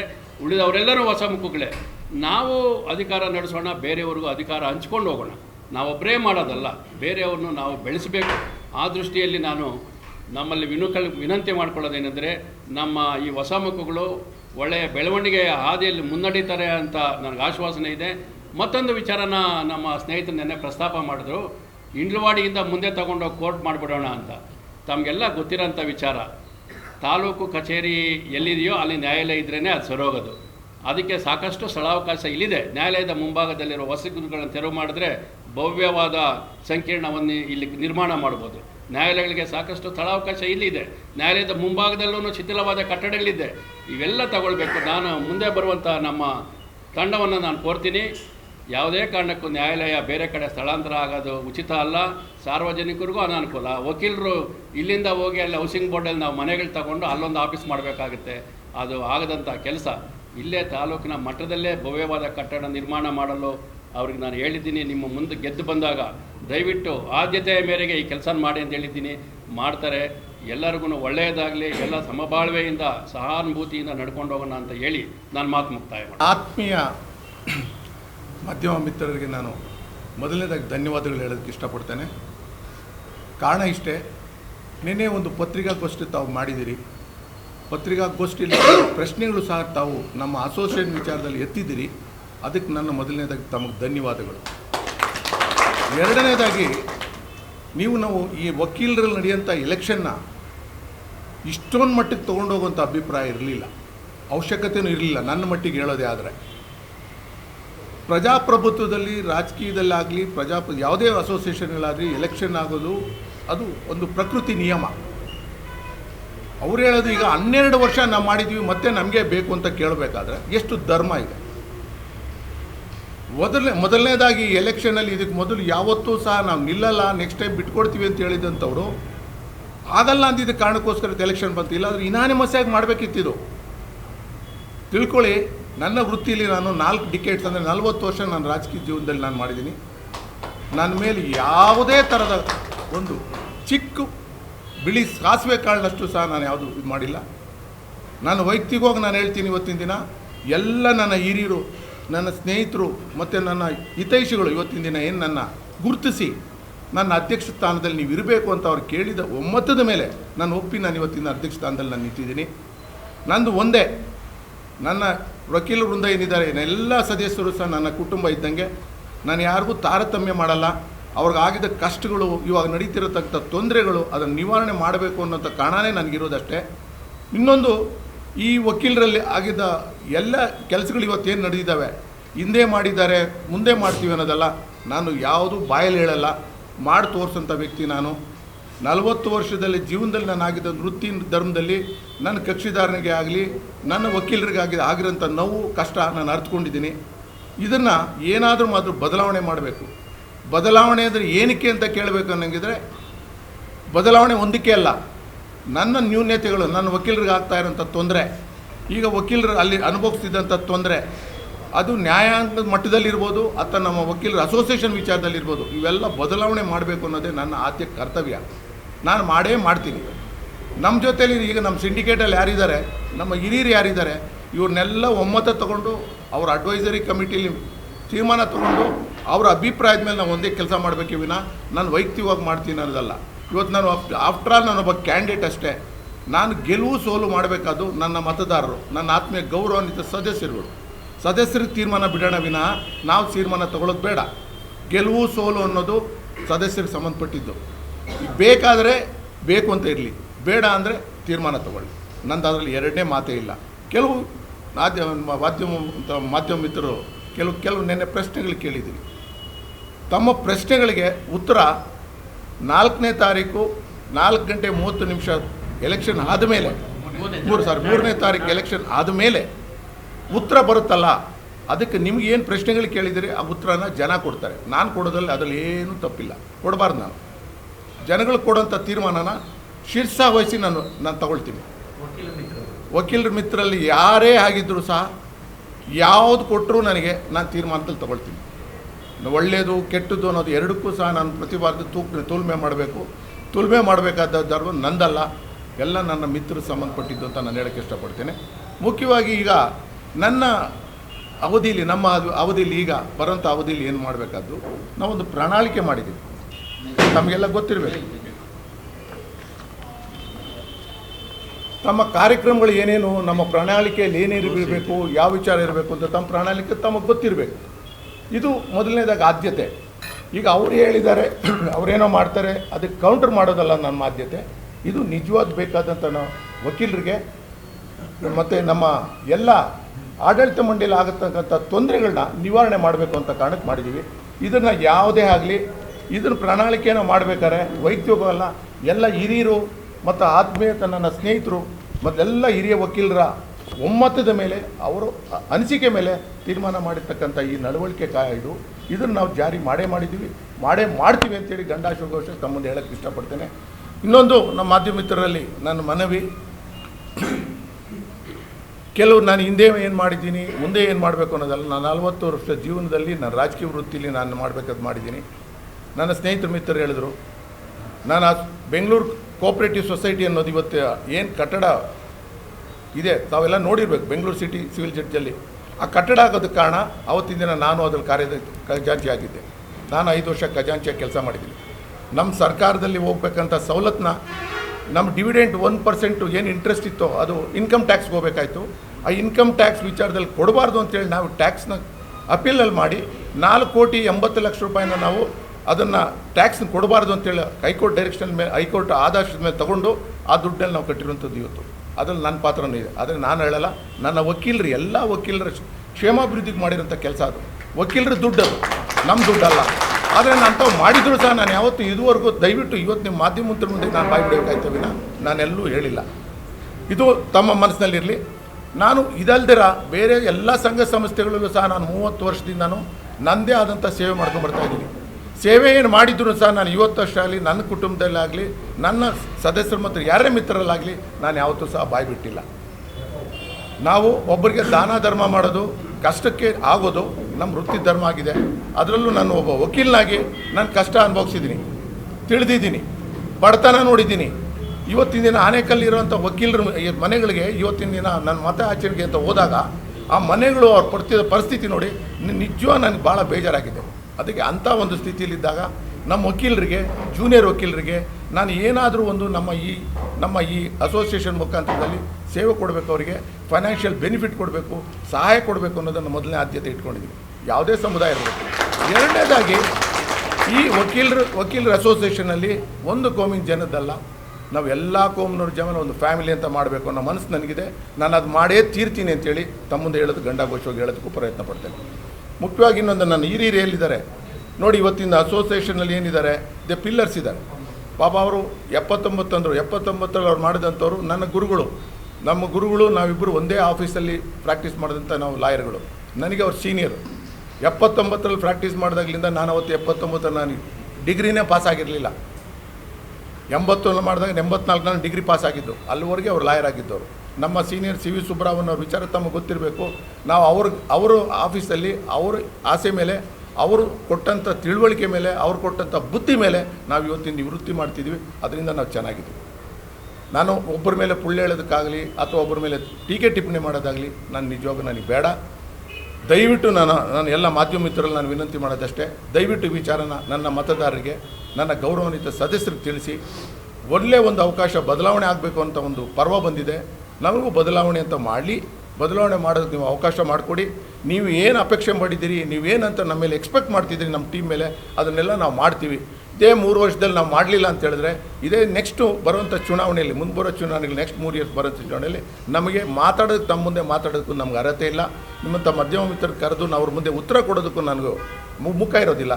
ದಯವಿಟ್ಟು ಇದನ್ನೆಲ್ಲ ನನ್ನ ಗೌರವಾನ್ವಿತ ಸದಸ್ಯರು ತಿಳಿಸಿ ಅಂತೇಳಿ, ನನ್ನ ಇಷ್ಟೊಂದು ಮಾತಾಡೋಕ್ಕೆ ಅವಕಾಶ ಇರುತ್ತೆ ನಾನು ಹಿರಿಯರಲ್ಲಿ ನಾನು ಅವರು ವಂದಿಸಿ ನಾನು ಈ ವಿಚಾರನ ತಮಗೆ ಹೇಳ್ತಾ ಇದ್ದೀನಿ. ಮತ್ತು ಎರಡನೇದಾಗಿ ನೀವು ಮಾಧ್ಯಮ ಮಿತ್ರರಿಗೆ ನನಗೆ ಇನ್ನೊಂದು ಕಳಕಳಿ ಇದೆ. ವಕೀಲರಲ್ಲಿ ನಮ್ಮ ಆಗದಂಥ ಆನೇಕಲ್ಲ ಆಗ್ತಿರೋಂಥ ಕೆಲವೊಂದು ಕಾರ್ಯಕ್ರಮಗಳಲ್ಲಿ ವಕೀಲರ ಪಾತ್ರ ಏನು, ವಕೀಲರು ಏನಾದರೂ ಭಾಗವಹಿಸ್ತಿದ್ದಾರೆ ಅನ್ನೋಕ್ಕೆ ಮೊನ್ನೆ ಒಂದು ರೈತರ ಏನು ತಡೆ ಇತ್ತು, ಗೌರ್ಮೆಂಟ್ ಮೇಲೆ ಮಾಡ್ತಿರೋಂಥ ಅಕ್ವಿಸಿಷನ್ ವಿಚಾರದಲ್ಲಿ ಮಾಡಿದಾಗ ನಾವು ಅದರಲ್ಲಿ ಭಾಗಿಯಾಗಿದ್ವಿ. ಆ ಭಾಗಿಯಾಗಿರೋಂಥ ವಿಚಾರನ ತಾವು ಪ್ರಕಟಿಸಿದ್ರಿ. ನಿಮಗೆ ನಾನು ನನ್ನ ವೈಯಕ್ತಿಕವಾಗಿ ನನ್ನ ಸದಸ್ಯರ ಪರವಾಗಿ ತಮ್ಮ ಧನ್ಯವಾದಗಳು ಹೇಳೋದಕ್ಕೂ ಸಹ ನಾನು ಬಯಸ್ತೇನೆ. ಆಗಿದ್ದಾರೆ ಅವರು ನನ್ನನ್ನು ಬಂದು ಭೇಟಿಯಾದಾಗ ಹೇಳಿದೆ ನಾನು, ನೋಡಿ ನೀವು ಕಾರ್ಯದರ್ಶಿ ಆಗಿದ್ದೀರಾ, ಖಜಾಂಚಿ ಆಗಿದ್ದೀರಾ, ಅಧ್ಯಕ್ಷರಾಗಿದ್ದೀರಾ, ನಾನು ಕೂಡ ನನ್ನ ಅಧ್ಯಕ್ಷನಾಗಿ ಸೇವೆ ಸಲ್ಲಿಸಿದ್ದೀನಿ. ನಾನು ಹೋದ ಸಾರಿ ಬೇಡ ಅಂತ ಹೇಳಿದ್ದೀನಿ, ಹೊಸ ಮುಖಗಳು ಕೊಡೋದಿನ ಬೇಡ, ಅವ್ರು ಬೆಳೀಲಿ ಅಂತ ಹೇಳಿದ್ದೀನಿ. ಆ ಬೆಳೀಲಿ ಅಂತ ಹೇಳಿದಾಗ ಅವರು ಇಲ್ಲ ನನಗೆ 11 ತಿಂಗಳು ಕೊಟ್ಟಿದ್ದು ಅಧ್ಯಕ್ಷನಾಗಿ, ಇನ್ನೂ ಒಂದು ಸಾರಿ ನನಗೆ ಬೇಕು ಅಂದಾಗ ನಾನು ಹೇಳಿದೆ ಅದಕ್ಕೆ ಅದಾಗೋದಿಲ್ಲ, ಹೊಸ ಮುಖಗಳು ತರೋಣ, ಎಲ್ಲರಿಗೂ ಅವಕಾಶ ಸಿಕ್ಕಲಿ ಅಂತ ಹೇಳಿದ್ದೀನಿ. ತದನಂತರ ಈಗೇನು ಕಾರ್ಯದರ್ಶಿಯಾಗಿ ನಿಂತಿದ್ದಾರಂತಲ್ಲ, ಅಲ್ಲಿ ನಮ್ಮ ಸ್ನೇಹಿತ ರವೀಶ್ ಅವ್ರನ್ನೂ ಕರೆದು ಹೇಳಿದೆ, ನೋಡಿರಿ ಇನ್ನೂ ಒಂದು ಮಾಡೋಣ, ಚುನಾವಣೆ ಬೇಡ, ಕುಳಿತು ಯಾರ್ಯಾರು ಆಕಾಂಕ್ಷಿಗಳಿದ್ದಾರೆಲ್ಲ ಕರೆಯೋಣ, ಎಲ್ಲರಿಗೂ 18 ತಿಂಗಳು ಕೊಟ್ಟು ಯಾವುದು ಚುನಾವಣೆ ಇಲ್ದಿರೇ ಮಾಡೋಣ ಅಂತ ಹೇಳಿ ಕಳಿಸಿದ್ದೀನಿ. ಆದರೆ ಅದಕ್ಕೂ ಕೂಡ ಹಂಗಾಗೋದಿಲ್ಲ, ನಾನೇ ಅಧ್ಯಕ್ಷನಾಗಬೇಕು ಅನ್ನೋ ಕಾರಣದಲ್ಲಿ ಅದು ಆಗಲಿಲ್ಲ. ಅಷ್ಟು ಬಿಟ್ಟರೆ ಚುನಾವಣೆ ಆಗೋದಕ್ಕೆ ಕಾರಣ ಅವರೇ. ಘಂಟಾಘೋಷವಾಗಿ ನಾನು ಎಲ್ಲ ಸಾರ್ವಜನಿಕರ ಮುಂದೆ ಅನ್ನೋಕ್ಕೆ ಬರಲಿ ಈ ವಿಚಾರ ನಾನು ಹೇಳೋದಕ್ಕೆ ಸಿದ್ಧ ಇದ್ದೀನಿ. ಅದು ಎಲ್ಲೋ ಅಲ್ಲಲ್ಲ, ಅದೆಲ್ಲ ಅವ್ರು ಕೊಟ್ಟಿರ್ಬೋದು, ಆ ಕೊಟ್ಟಿರೋದಕ್ಕೆ ಅವ್ರು ಹೇಳ್ತಾ ಇದ್ದಾರೆ ಅಷ್ಟೇ. ಅವರೆಲ್ಲ ಕೊಟ್ಟಿರೋದಕ್ಕೆ ಅವ್ರು ಹೇಳಿರಬೇಕು. ಗೊತ್ತು ನಮಗೆ ಬೆಳ್ಳಿ ಬಟ್ಲು ಹೋದ ಚುನಾವಣೆಯಲ್ಲಿ ಹಂಚಿರೋದು, ಬೆಳ್ಳಿ ಬಟ್ಲು ಹಂಚಿರೋದು, ಹಣ ಹಂಚಿರೋದು ಅವ್ರು ಹಂಚಿರೋದಕ್ಕೆ ಅವರಿಗೆ ಗೊತ್ತಿದೆ, ಅದಕ್ಕೋಸ್ಕರ ಹೇಳಿದ್ದಾರೆ. ಅದಕ್ಕೆ ಹಂಚಿರೋರು ಅವ್ರು ಹೇಳಬೇಕು. ಈಗ ಹಂಚಿದಾರಲ್ಲ, ಹಂಚಿರೋರು ಅದನ್ನ ಹೇಳಬೇಕು. ನಾವು ಯಾವುದೇ ರೀತಿಯಲ್ಲಿ, ನಾನು ಅಧ್ಯಕ್ಷನಾಗಿದ್ದಾಗೂ ಸಹ ನಾನು ಯಾವುದೇ ರೀತಿಯಲ್ಲಿ ಭ್ರಷ್ಟಾಚಾರ ವಿರೋಧಿ, ನಾನು ಯಾರಿಗೂ ₹1 ದುಡ್ಡು ಕೊಡೋದಕ್ಕೆ ಹೋದವನು ಅಲ್ಲ, ಕೊಡೋದಕ್ಕೆ ನಾನು ವಿರೋಧಿ. ನಾವು ವಿದ್ಯಾವಂತರು, ಯಾಕೆ ಹಣ ಹಂಚಬೇಕು? ವಿದ್ಯಾವಂತರು ಹಣ ಹಂಚಿ ಮತ ಪಡೆಯೋದ್ರಲ್ಲಿ ಏನಿದೆ? ಯಾರಾದರೂ ಅವ್ರು ಹಂಚಿದ್ರೆ ಅವ್ರಿಗೆ ಅನುಭವ ಇರ್ತದೆ, ಅದಕ್ಕೋಸ್ಕರ ಹೇಳಿರ್ತಾರೆ. ಬದಲಾವಣೆ ಎಲ್ಲ ಸಹಬಾಳ್ವೆಯಿಂದ ಎಲ್ಲರನ್ನು ಅಧಿಕಾರ ಹಂಚಿಕೊಂಡು ಹೋಗ್ಬೇಕು, ಅದಕ್ಕೆ ಬದಲಾವಣೆ ಬೇಕು. ಇಷ್ಟು ದಿನ ಎಲ್ಲಿದೆ ಅಭಿವೃದ್ಧಿ? ಎಲ್ಲಿದೆ? 12 ವರ್ಷ ಅವರು ಅಧ್ಯಕ್ಷರಾಗಿ ಕೆಲಸ ಮಾಡಿದ್ದಾರೆ, ಕಾರ್ಯದರ್ಶಿಯಾಗಿ ಮಾಡಿದ್ದಾರೆ, ಖಜಾಂಚಿಯಾಗಿ ಮಾಡಿದ್ದಾರೆ. ಬೇರೆಯವ್ರಿಗೆ ಅವಕಾಶ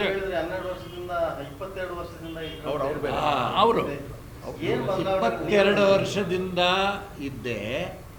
ಆವಾಗಿನ ವಕೀಲರ ಸಂಖ್ಯೆ ಭಾಳ ಕಡಿಮೆ ಇತ್ತು. ನನಗೆ ಯಾರೂ ಪೈಪೋಟಿ ಕೊಡುವಂಥ ವಕೀಲರು ಯಾರೂ ಇರಲಿಲ್ಲ. ನೀವೇ ಆಗಬೇಕು ಅಂತ ಅಷ್ಟು ವರ್ಷ ನಾನು ಯುನಾನಿಮಸ್ ಆಗಿ ಆಜ್ಞೆ ಹೊರತಾಗಿ ಯಾವ ಚುನಾವಣೆನೂ ನಾನು ಎದುರಿಸಿಲ್ಲ. ಎಲ್ಲರೂ ಒಮ್ಮತದಿಂದ ನೀವೇ ಅಧ್ಯಕ್ಷರಾಗಿರಬೇಕು, ನೀವೇ ಸರಿಯಾದ ಅಭ್ಯರ್ಥಿ ಅದಕ್ಕೆ ಅಂತ ಹೇಳಿ ಒಕ್ಕರಲಿನಿಂದ ಯುನಾನಿಮಸ್ ಆಗಿ ನನ್ನನ್ನು ಮುಂದುವರಿಸಿದ್ರು. ನಾನು ಯಾರಿಗೂ ಪೈಪೋಟಿ ಕೊಟ್ಟವನಲ್ಲ. ಈ ರೀತಿ ಇದು ಹಣದ ಹೊಳೆ ಆಗಲಿ, ಆಮಿಷ ಆಗಲಿ ಅಂತ ಈ ಎಲ್ಲ ಅಲಿಗೇಷನ್ಸು ನನ್ನ ಪೀರಿಯಡಲ್ಲಿ ಇರಲಿಲ್ಲ. ಸುಳ್ಳು ಹೇಳಿ ಕೇಳಿ ಇಲ್ಲಿ ನಾನು ಅಧ್ಯಕ್ಷನಾಗಿದ್ದಾಗ ಜೂನಿಯರ್ ಡಿವಿಷನ್ಗೆ ಇದ್ದಿದ್ದು 2006ರಲ್ಲಿ ಸೀನಿಯರ್ ಡಿವಿಷನ್ ಕೋರ್ಟ್ ಬಂತು.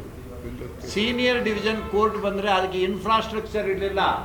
ಇದೇ ವಿಶ್ವನಾಥ್ ಅವರು ಇವತ್ತಿನ ದಿವಸನೂ ಕೂಡ ಸೀನಿಯರ್ ಡಿವಿಷನ್ ಕೋರ್ಟ್ನಲ್ಲಿರೋ ಹಾರ್ಸ್ ಸ್ಟೇಬಲ್ಲು ಇವರು ಸ್ವಂತ ಖರ್ಚಿನಿಂದ ಮಾಡಿಸಿದ್ದು.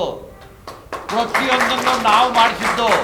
ಹಾರ್ಸ್ ಟೇಬಲ್ಲು ಸರ್ಕಾರದಿಂದ ಆಗಲಿ ಜುಡಿಷಿಯಲ್ ಡಿಪಾರ್ಟ್ಮೆಂಟಿಂದ ಕೊಟ್ಟಿದ್ದಲ್ಲ, ಇದೇ ವಿಶ್ವನಾಥ್ ಮಾಡಿಸ್ಕೊಂಬಂದು ಹಾಕಿದ್ದು. ಇದೇ ವಿಶ್ವನಾಥ್ ಇವತ್ತು ಇಲ್ಲಿ ಜೀವಂತ ಕುಂತಿದ್ದಾರೆ ಪಕ್ಕದಲ್ಲಿ.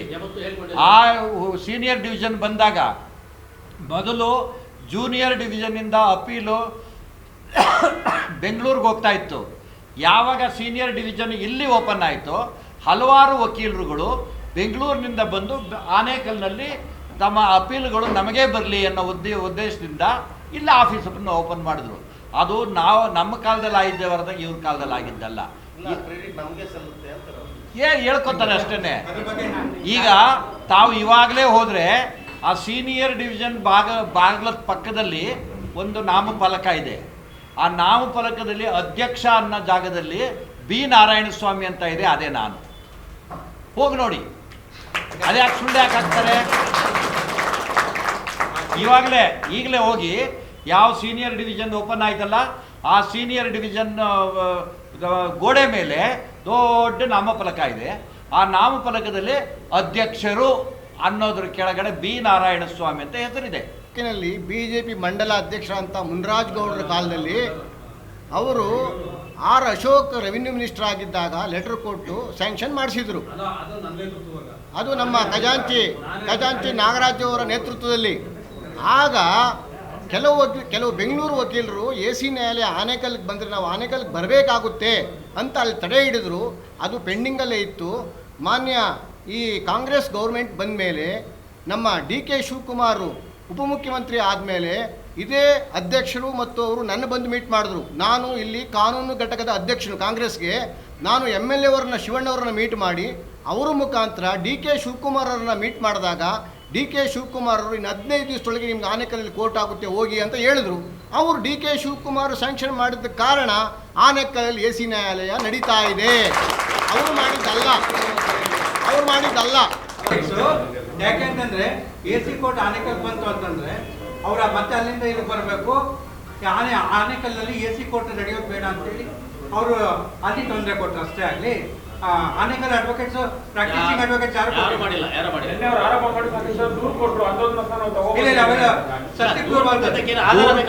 ನಿಜ.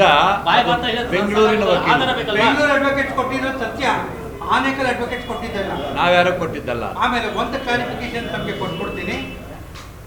ಸೀನಿಯರ್ ಡಿವಿಷನ್ ಬಗ್ಗೆ ಹೇಳ್ಬಿಡ್ತೀನಿ. ನಾನು 2004ರಿಂದ 2006 ಖಜಾಂಚಿಯಾಗಿ ಕೆಲಸ ಮಾಡಿದೆ. 2005ರಲ್ಲಿ ಪ್ರಪೋಸಲ್ ಬಂತು ಆನೇಕಲ್ಗೆ ಸೀನಿಯರ್ ಡಿವಿಷನ್ನೇ ಒಂದು ಪ್ರಪೋಸಲ್ ಬಂದಾಗ ನಾನು ನಮ್ಮ ಅಧ್ಯಕ್ಷನ ಕೇಳಿದೆ, ಸರ್ ಮಾಡೋಣ ಅಂತ ಹೇಳಿದೆ. ಅದಕ್ಕೆ ನೋಡಪ್ಪ ಅದೆಲ್ಲ ಖರ್ಚು ತುಂಬ ಬರುತ್ತೆ ಮತ್ತು ಜಾಗ ಇಲ್ಲ ಅಂತಂದರು. ಅದಕ್ಕೆ ನಾನು ಇವತ್ತು ಯಾರನ್ನು ಇವತ್ತು ಯಾವತ್ತು ನಾವು ಯಾರು ನೆನೆಸ್ಕೋಬೇಕು ಅಂತಂದ್ರೆ ಆವತ್ತಿನ ಶಾಸಕರು, ಮಾಜಿ ಕೇಂದ್ರ ಸಚಿವರು ಮತ್ತು ಮಾಜಿ ಸಚಿವರಾದಂಥ ನಾರಾಯಣ ಸ್ವಾಮಿ ಅವರು ನಾವು ನೆನೆಸ್ಕೋಬೇಕು. ಅವರು ಒಂದು ಕೊಟ್ಟಂತ ಉದಾರತೆ ಇವತ್ತಿನ ದಿವಸ ಆನೇಕಲ್ನಲ್ಲಿ ಸೀನಿಯರ್ ಡಿವಿಷನ್ ಮತ್ತೆ ಫಾಸ್ಟ್ ಟ್ರ್ಯಾಕ್ ಕೋರ್ಟ್ಗಳೆಲ್ಲ ಬರೋದಕ್ಕೆ ಕಾರಣ ಆಯಿತು. ಅವರು ವಿಶ್ವನಾಥ್ ನನ್ನ ಕಡೆಯಿಂದ ಏನಾಗುತ್ತೋ ಅದನ್ನು ನಾನು ಹೆಲ್ಪ್ ಮಾಡ್ತೀನಿ ಅಂತಂದ್ರು. ಸರ್ ನೀವು ಏನು ಮಾಡೋದು ಬೇಕಾಗಿಲ್ಲ, PWD ಇಂಜಿನಿಯರ್ಸ್ನ ಇಮಿಡಿಯೇಟಾಗಿ ಕಳಿಸಿ, ಅಲ್ಲಿ ಏನು ಅವೈಲೇಬಿಲಿಟಿ ಇದೆ, ನಾವು ನಮಗೆ ಲಿಟಿಗೇಟ್ಸ್ ಒಂದು ಹಾಲ್ ಇತ್ತು ಅದನ್ನು ಬಿಟ್ಕೊಡಕ್ಕೆ ನಾವು ರೆಡಿ ಅಂತಂದ್ವಿ. ಮತ್ತೆ ಟೈಪಿಂಗ್ ಪೂಲ್ ಇತ್ತು ಅದನ್ನು ಬಿಟ್ಕೊಟ್ವಿ. ಮತ್ತೆ ಅಪರಾಧಿಗಳ ಕೋರ್ಟ್ ಕರ್ಕೊಂಡು ಬಂದಾಗ 2 ಜೈಲಿತ್ತು ಅದನ್ನು ಡೆಮಾಲಿಷನ್ ಮಾಡಿ ಜಡ್ಜಸ್ ಚೇಂಬರ್ ಮಾಡಿದ್ವಿ, ಆಲ್ಟ್ರೇಷನ್ ಮಾಡಿಸಿದ್ವಿ. ಮತ್ತೆ APPಗಳಿಗೆ 2 ರೂಮ್ ಇತ್ತು ಅದನ್ನು 1 ತಗೊಂಡ್ವಿ. ಮತ್ತೆ ಜೂನಿಯರ್ ಡಿವಿಷನ್ ಒಂದು ರೂಮ್ ತಗೊಂಡ್ವಿ.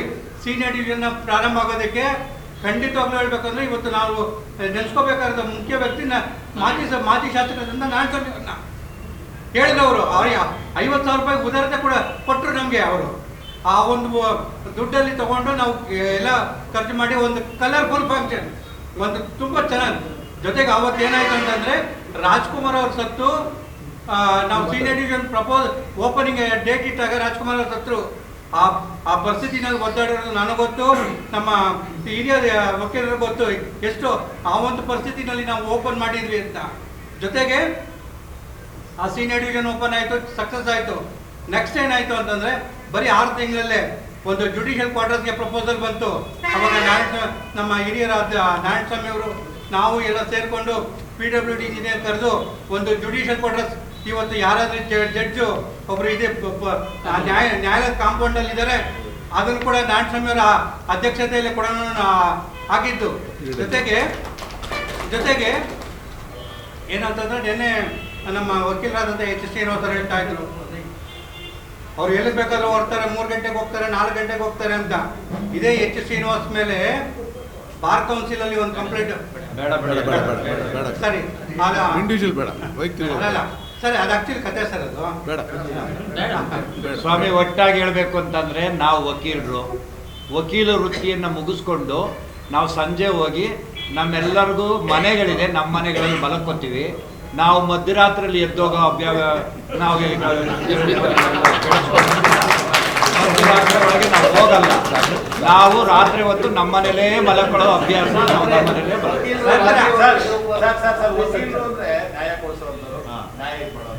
ಇವತ್ತು ಅದೇ ವಕೀಲರ ಸಂಘದಲ್ಲಿ ರಾಜಕಾರಣಿಗಳು ದುರಂತಗಳು ಮಾಡಿದಂತ ಏನು ಚುನಾವಣೆ ಇಲ್ಲ, ಅದೇ ರೀತಿ ಈ ಸರಿ ಚುನಾವಣೆ ಆಗ್ತಿದೆ. ಯಾಕೆ ಇದೆ? ಪ್ರತಿ ವರ್ಷನೂ ಹಿಂಗೆ ಆಗ್ತಾ ಇರೋದು. ಇಲ್ಲವೇ ಇಲ್ಲ. ನನ್ನ 2006 ಯುನಾನಿಮಸ್, ಆಮೇಲೆ ಎಲೆಕ್ಷನ್ ಆಗಿದೆ.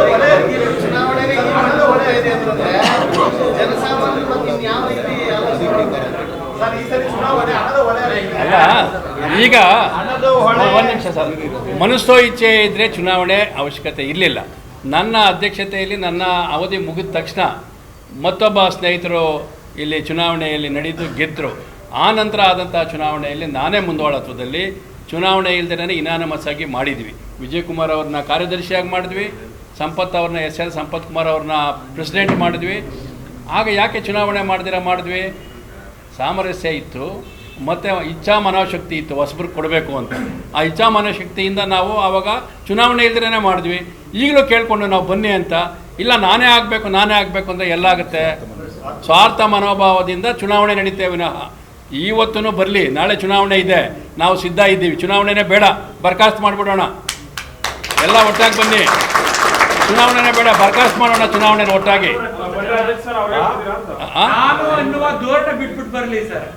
ಚುನಾವಣೆ ಬರ್ಖಾಸ್ತು ಮಾಡೋಕ್ಕೆ ನಾವು ಸಿದ್ಧ ಇದ್ದೀವಿ. ಚುನಾವಣೆ ಬೇಕಾಗಿಲ್ಲ, ಯಾಕೆಂದರೆ ಚುನಾವಣೆಯಲ್ಲಿ ಗೆದ್ದವ್ರು ಇರಲಿ, ಸೋತವ್ರು ಹೋಗ್ಬಿಡ್ಲಿ ಅಂದರೆ ಮನೆಗಳಿಗೆ ಹೋಗೋಕೆ ಬಂದಿಲ್ಲ ಸ್ವಾಮಿ ನಾವು. ಖಂಡಿತ ಹೊಸ ಮುಖಗಳು ಕೊಡ್ತೀವಿ. ಅಧ್ಯಕ್ಷ ಸ್ಥಾನ ಹೊಸ ಮುಖಗಳು ನೋಡೋಣ.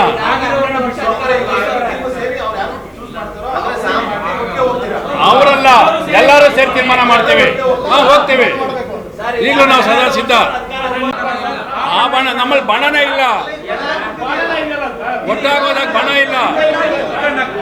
ಒಟ್ಟಾಗಿ ಕೂತ್ಕೊಂಡಾಗ ಎಲ್ಲ ವಕೀಲರ ಸಮ್ಮುಖದಲ್ಲಿ ಮೆಜಾರಿಟಿ ಯಾರಿಗೆ ಅದನ್ನ ಒಪ್ಕೊಂತಾರೋ ಅದಕ್ಕೆ ಹಿಂದೆ ಯಾರು ಪ್ರೆಸಿಡೆಂಟ್ ಆಗಿ ಮಾಡಿರೋರನ್ನ ಬಿಟ್ಟು ಮಿಕ್ದವ್ರಿಗೆ ಯಾರಿಗೆ ಆದ್ರೂ ನಾವು ಒಪ್ಕೊಳ್ಳೋದು ಕೊಡೋದಕ್ಕೆ ರೆಡಿ ಇದ್ದೀವಿ ಸರ್. ಜನಕ್ಕೆ ಇರುವಂತ ವ್ಯಕ್ತಿಗೆ ಅಲ್ಲ, ಅಧ್ಯಕ್ಷ ಸ್ಥಾನನ ಲಕ್ಕಿ ಕೂಪನ್ನಲ್ಲಿ ಸೆಲೆಕ್ಟ್ ಮಾಡೋ ಅಂಥದ್ದಲ್ಲ. ಆ ಸ್ಥಾನನ ನಿಭಾಯಿಸುವಂಥ ಶಕ್ತಿ ಇರಬೇಕು ಅವರಿಗೆ. ಆ ರೀತಿ ಇದೆ ಅಂತ ಬೆಳವಣಿಗೆ ಇರಬೇಕು ಅವರಲ್ಲಿ. ಸಂಘನ ಸಮಾನ ರೀತಿಯಲ್ಲಿ ಎಲ್ಲರನ್ನೂ ಸಮಾನವಾಗಿ ಕರ್ಕೊಂಡು ಹೋಗುವಂಥ ಒಂದು ಶಕ್ತಿ ಇರಬೇಕು. ಜಾತಿ ಭೇದಗಳ ಮಧ್ಯೆ ದ್ವೇಷ ಇಟ್ಟು ಅವ್ರು ಇನ್ನೊಬ್ಬ ಜಾತಿನ ತುಳಿತಾರೆ, ಇವ್ರು ಇನ್ನೊಬ್ಬ ಜಾತಿ ತುಳಿತಾರೆ ಅನ್ನೋ ಮನೋಭಾವನೆ ಇಲ್ದಿರೋಂಥ ವ್ಯಕ್ತಿ ಯಾರೇ ಬರಲಿ, ನಾವೆಲ್ಲ ಸಹೋದರರು, ಮಾನವತ್ವ ಇರೋರು, ಯಾವುದು ಜಾತಿ ಭೇದಗಳಿಂದ ಹೋಗ್ಬೇಕು. YP ಸಿಂಡಿಕೇಟರ್ ಇದ್ದಾಗ ನಾನು ಸೆಕ್ರೆಟರಿ ಆಗಿದ್ದೆ. ನಾನು ಆಪೋಸಿಟ್ ಸಿಂಡಿಕೇಟ್ AMS ಸಿಂಡಿಕೇಟರ್ ನಾನು ಸೆಕ್ರೆಟರಿ ಆಗಿ YP ಸಿಂಡಿಕೇಟರ್ ಪ್ರೆಸಿಡೆಂಟ್ ಆಗಿದ್ರು, ನಾನು ಸೆಕ್ರೆಟರಿ ಆಗಿದ್ದರು. ಅವರೆಲ್ಲ ಹೇಳ್ಕೊಂಡು ಹೋದ್ರು ನಾವು ಮಾಡ್ತೀವಿ ಅಂತ. AC ಕೋರ್ಟ್ ಅವ್ರು ಮಾಡಿದ್ರು. ಕಲ್ಯಾಣಿ ವಿಚಾರದಲ್ಲಿ ತಾವೆಲ್ಲ ನೋಡಿರ್ಬೋದು. ನಾನು ಸೆಕ್ರೆಟರಿ ಆದಾಗ ನಾನು ಎಷ್ಟು ಕಷ್ಟಪಟ್ಟಿದ್ದೀನಿ. ಸುಮಾರು 150-200 ಜನ ವಕೀಲರು ಕಲ್ಯಾಣಿನೆಲ್ಲ ಮೊಂಡೆತ್ತಿರುವಂಥವ್ರು ಅವರೆಲ್ಲ ಕಣ್ಣು ಕಾಣಿಸ್ತಾ ಇಲ್ವಾ? ಸುಮಾರು ಪತ್ರಕರ್ತರು ಸುಮಾರು ಜನ ಬಂದು ಅಲ್ಲಿ ಕೆಲಸ ಮಾಡಿದ್ದಾರೆ. ಊರು ಅವರು ಬಂದಿದ್ದಾರೆ, ಪೊಲೀಸ್ ಅವರು ಬಂದಿದ್ದಾರೆ, ಫೈರ್ ಸ್ಟೇಷನ್ ಅವರು ಬಂದಿದ್ದಾರೆ. ಅವರೆಲ್ಲ ಲೆಕ್ಕಕ್ಕಿಲ್ವಾ? ಜಡ್ಜಿಗಳು ಬಂದು ಅಲ್ಲಿ ಕೆಲಸ ಮಾಡಿದ್ದಾರೆ. ಏನು ಕಲ್ಯಾಣ ಉದ್ಭವವಾಗಲಿ ಅಂತ ಕೆಲಸ ಮಾಡಿರೋದು. ನಾನು ಕಲ್ಲು ಹೊಡೆದಿದ್ದೀನಿ. ನಾನು ಪ್ರತಿ ದಿವಸ ಮುಂದೊಡೆದಿದ್ದೀವಿ. ಕಾಂಗ್ರೆಸ್ ಗಿಡ ಕಿತ್ತಿದ್ದೀವಿ. ಆಮೇಲೆ ಪ್ರತಿಯೊಬ್ಬರ ಹತ್ರ ಸ್ಪಾನ್ಸರ್ಗಳು ಮಾಡಿಸಿ ಸಿಮೆಂಟು, ಜಲ್ಲಿ, ಆಮೇಲೆ ಇಟ್ಕೆಗಳು, ಆಮೇಲೆ ಗ್ರಾನೈಟು. ಯಾರೋ ನಮ್ಮ ಮನೆ ಪಕ್ಕದಲ್ಲಿ ಗ್ರಾನೈಟ್ ಫ್ಯಾಕ್ಟ್ರಿ ಹತ್ರ ಒಂದು ಲೋಡು ಗ್ರಾನೈಟ್ಗಳೆಲ್ಲ ಕಾಪಿಸಿ ಅದೊಂದು ಭವ್ಯ ಇದ್ದಾಗಿರೋಂಥದ್ದು. ಅದೆಲ್ಲ ನಾವು ಹೇಳ್ಕೊಬಾರ್ದು. ಯಾಕಂದರೆ ಈ ಬಲಗೈಯಲ್ಲಿ ಮಾಡಿರುವಂಥದ್ದು ಎಡಗೈಗೆ ಗೊತ್ತಾಗಬಾರ್ದು ಅಂತ ಹೇಳ್ಕೊಳ್ಳಿ. ನಾವೆಲ್ಲಾದ್ರೂ ಇದುವರೆಗೂ ನಾವು ಕಲ್ಯಾಣ ಮಾಡಿದ್ದೀವಿ ಅಂತ ಹೇಳ್ಕೊಂಡಿದ್ವ? ಆಮೇಲೆ ಪೋಸ್ಟ್ ಇದಾಗಲಿಲ್ಲ, ಇದರಲ್ಲಿ ಏನೋ ಸೊಸೈಟಿ ಆಗಲಿಲ್ಲ ಅಂತ. ಸೊಸೈಟಿಯಲ್ಲಿ ಬೆಂಗಳೂರು ಸೊಸೈಟಿ ಆದಾಗ ನಾವು 5,000 10,000 ನಾನಾಗಲಿ ಸುಬ್ರಹ್ಮಣ್ಯ 5,000 10,000 ಸ್ಟಾಂಪ್ಗಳು ತಗೊಂಡ್ಬಂದು ನಾವು ಮಾರಿದ್ದೀವಿ ಸೊಸೈಟಿ ಆಗೋದು ಮುಂಚೆ. ನಾವು ಅವ್ರು ಸೆಕ್ರೆಟರಿ ಆದಾಗ ನಾವು ಓಡಾಡಿದ್ದೀವಿ. ಇದೇ AC ಕೋರ್ಟ್ ವಿಚಾರಕ್ಕೆ ನಾವು ಓಡಾಡಿದ್ದೀವಿ. ನಾವೆಲ್ಲ ಹೇಳ್ಕೊಂಡಿದ್ದೀವ? ನಮ್ಮ ಹೆಸರು ಯಾಕೆ ಬರೋದಿಲ್ಲ?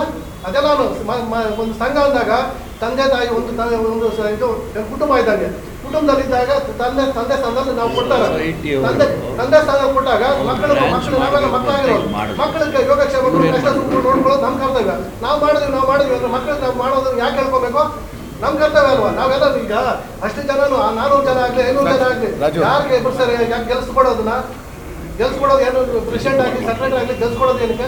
ನಮ್ಮ ನೇತೃತ್ವದಲ್ಲಿ ಅವ್ರು ಕೆಲಸ ಮಾಡಲಿ ಅಂತ. ನಮ್ಮ ಕೆಲಸ ಮಾಡಬೇಕು ಅಂದ್ರೆ ನಾವು ಬಂದಿರೋಂಥದ್ದು. ಆಮೇಲೆ ಇನ್ನೊಂದು ಒಂದು ಟೀ ಸ್ಟಾಲ್ ಅಂತ ಹೇಳಿದ್ರು. ಟೀ ಸ್ಟಾಲ್ ಇದೇ ಅಧ್ಯಕ್ಷರು ಮತ್ತೆ ಈಗ ಪ್ರೆಸಿಡೆಂಟ್ ಆಗಿದ್ದವರು ಏಜಿರಾಜ್ ಕುಮ್ಮಕ್ಕನ ಮೇಲೆ ಟೀ ಸ್ಟಾಲ್ ಮಾಡ್ತಾರೆ ಅಂತ ರಾತ್ರಿ ಅದನ್ನೆಲ್ಲ ಹೊಡೆದ್ಬಿಟ್ಟು ಎಲ್ಲ JCB ತಗೊಂಡು ನಾನು ಕೆಲಸ ಮಾಡ್ತಾ ಇದ್ದೆ. ಅವಾಗ ಉದಯ ಆಗಲಿ, ಮೋಹನ್ ಕಾಂತ್ ಆಗಲಿ, ಗುರುಮೂರ್ತಿ ಆಗಲಿ ಇಂಥವರೆಲ್ಲ ರಾತ್ರಿ ಸೀನಿಯರ್ ಫಂಡ್ಸ್ ಅವರು ಕೊಟ್ಟಿದ್ದಾರೆ. AMS ಆಗಲಿನೆಲ್ಲ ಸುಮಾರು ಜನ ದುಡ್ಡು ಕೊಟ್ಟು ರಾತ್ರಿ ಇನ್ನೂ ಮರಾನು ಮಾಡಿಸಿ ಎಲ್ಲಾನು ಮಾಡಿಸಿ ಆ ಟೀ ಸ್ಟಾಲ್ ಇವತ್ತು ಮಾಡಿಸಿರೋದ್ರಿಂದ ನಾವು ಟೀ ಸ್ಟಾಲ್ ಮಾಡಿದೆ ಅಂತ ಹೇಳ್ತಾರೆ. ಸರ್, ಈಗ ಮನೆ ದೊಡ್ಡದಾಗ್ತಾ ಇದ್ದಾಗ ಅವರು ಒಂದು ಊಟದಲ್ಲಿ ಸಂಸಾರ ಮಾಡ್ಬೋದು. ಈಗೆಲ್ಲ 600 ಜನ 680 ಜನ ಇದ್ದಾರೆ ಕುಟುಂಬ. 691 ಜನ ಇದ್ದಾರೆ. ಆವಾಗ BNS ಕಾಲದಲ್ಲಿ 47 ಜನ ಇದ್ರು. ಆಮೇಲೆ AMS ಕಾಲದಲ್ಲಿ 220. ಆಮೇಲೆ ತಿರುಗಿ ಆಮೇಲೆ YP 400 ಚಿಲ್ಲರೆ ಬಂತು. ಆಮೇಲೆ 576 ಬಂತು. ಈಗ 691 ಇದೆ. ಕುಟುಂಬ ದೊಡ್ಡದಾಗ ಎಲ್ಲರೂ ಅವಕಾಶಗಳು ಬೇಕಾಗ್ತೈತೆ. ನಾವು ಮಾಡಿದ್ರೆ ಅಂತ ನಮಗೆ ಕೆಲಸಕ್ಕೋಸ್ಕರ ಅದೆಲ್ಲವನ್ನು ಮಾಡಲೇಬೇಕಾಗ್ತದೆ. ಡಿಸ್ಟ್ರಿಕ್ಟ್ ಕೋರ್ಟ್ ಬರ್ತೈತೆ. ಈಗ ಇನ್ನೂ 4 ಕೋಟಿ ರೆಡಿ ಇದೆ ಬರೋದಕ್ಕೆ. ಜಾಗ ಇಲ್ಲ. ಅಲ್ಲಿ ತರ್ತೀವಿ ಅಂದ್ರೆ ಬರೋದಕ್ಕೆ ಜಾಗ ಇದ್ರಲ್ಲ, ಬರೋಕ್ಕೆ ರೆಡಿ ಇದೆ. ಕೋರ್ಟ್ ಬರೋಕ್ಕೆ ರೆಡಿ ಇದ್ದಾರೆ. ಇನ್ಫ್ರಾಸ್ಟ್ರಕ್ಚರ್ ಇಲ್ಲ, ಟೆಂಡೆನ್ಸಿ ಜಾಸ್ತಿ ಇದೆ, ಸ್ಟಾಫ್ ಇಲ್ಲ. ಈಗ ಸುಮಾರು ಕೋರ್ಟ್ಗಳಲ್ಲಿ ಸ್ಟಾಫ್ ಇಲ್ಲ. ಬೆಳಗ್ಗೆ ಹೊತ್ತು ಕೋರ್ಟಲ್ಲಿ ಇವ್ರು ಬೆಂಚ್ ಮಾಡೋರು, ಆಮೇಲೆ ರೆಕಾರ್ಡ್ ರೂಮಲ್ಲಿ ಇರೋರು ಹೋಗ್ಬಿಟ್ಟು ಕೇಸ್ ಕರೆಯುವಂಥ ಪರಿಸ್ಥಿತಿ ಆಗಿದೆ. ಅದರಿಂದ ಇನ್ಫ್ರಾಸ್ಟ್ರಕ್ಚರ್ ಇದೆ, ಜಾಸ್ತಿ ಜನ ಇದ್ದಾರೆ. ನಾವು ಮಾಡಿದ್ರೆ ಹೇಳೋದು ಬೇಡ, ನಾವೆಲ್ಲ ಸೇರಿ ಮಾಡಿದ್ವಿ. ಕೋರ್ಟ್ ಸ್ಯಾಂಕ್ಷನ್ ಆಗಿ 2 ವರ್ಷ ಆಗ್ತಾ ಇದೆ. ಇನ್ಫ್ರಾಸ್ಟ್ರಕ್ಚರ್ 3 ವರ್ಷ ಆಗಿದೆ. ಈಗಿರ್ತಕ್ಕಂಥ ಬಾಡಿ ಯಾಕೆ ತರಲಿಲ್ಲ ಅದನ್ನ? ಇನ್ಫ್ರಾಸ್ಟ್ರಕ್ಚರ್ ಜಾಗ ಇಲ್ಲ, ಓಪನ್ ಆಗಿಲ್ಲ ಕೋರ್ಟು. ಜಾಗ ಆಗಲಿಲ್ಲ. 3 ವರ್ಷದಿಂದ ಏನ್ ಮಾಡ್ತಾ ಇದ್ದಾರೆ? ಇನ್ಫ್ರಾಸ್ಟ್ರಕ್ಚರ್ ಇಲ್ಲ ಅಂತ ಅಂದ್ರೆ ಯಾಕೆ ಕಣ್ಮಿಸ್ಕೊಂಡಿದ್ರು? ಯಾಕೆ ಅವ್ರು ಆಗ್ತಾ ಇರಲಿಲ್ಲ? ನಮ್ಮ ಸ್ನೇಹಿತರು ಯಾಕೆ ಇಷ್ಟೊಂದು ಸೀರಿಯಸ್ ಆಗಿಲ್ಲ? ಈ ಸಾರಿನೇ ಯಾಕೆ ನೀವು ಇಷ್ಟೊಂದು ಸೀರಿಯಸ್ ಆಗಿ ಎಲೆಕ್ಷನ್ ಕಂಟೆಸ್ಟ್ ಮಾಡ್ತಾ ಇದ್ದೀರಾ ಅಂತ. ಅದಕ್ಕೆ ಕಾರಣ ಏನು ಅಂತಂದರೆ, ಒಬ್ಬ ವ್ಯಕ್ತಿನೇ ತಾನು ಬೆಳಿಬೇಕು ಅನ್ನೋ ಇದು ಜಾಸ್ತಿ ಆಗಿ ಬೇರೆಯವ್ರನ್ನ ಬೆಳೆಸೋಕ್ಕೆ ಪ್ರಯತ್ನ ಮಾಡಲಿಲ್ಲ. ಇಲ್ಲಿ ನಾವೆಲ್ಲ ಒಂದಾಗಿದ್ದಾಗ 2 ಸಂಘಗಳಾದವು. 2 ಸಂಘಗಳಾದಕ್ಕೆ ಅವರೇ ಕಾರಣ, ಬೇರೆ ಯಾರೂ ಅಲ್ಲ. ಅವ್ರು ನೆನ್ನೆ ಹೇಳಿದ್ರು ನಾವು ಒಂದು ಮಾಡಿದ್ವಿ ಅಂತ. ಒಂದು ಮಾಡಿದ್ದು ಸುಳ್ಳು, ಎರಡು ಮಾಡಿದ್ದು ಅವರು. ಎರಡು ಮಾಡಿಬಿಟ್ಟು ಸಂಘಗಳನ್ನ ಅವರು ಅನುಕೂಲ ಪಡ್ಕೊಂಡ್ರು. ಅದೇ ರೀತಿ ಇಲ್ಲಿ ಏನಾಗಿದೆ ಅಂದರೆ ಇಲ್ಲಿ ಕುಟುಂಬ ರಾಜಕೀಯನ ಮಾಡಬಾರ್ದು ಅಂತ ಇವರು ಕುಟುಂಬ ರಾಜಕೀಯ ಮತ್ತು ಜಾತಿ ರಾಜಕೀಯ ಮಾಡೋಕ್ಕೆ ಹೋದರು.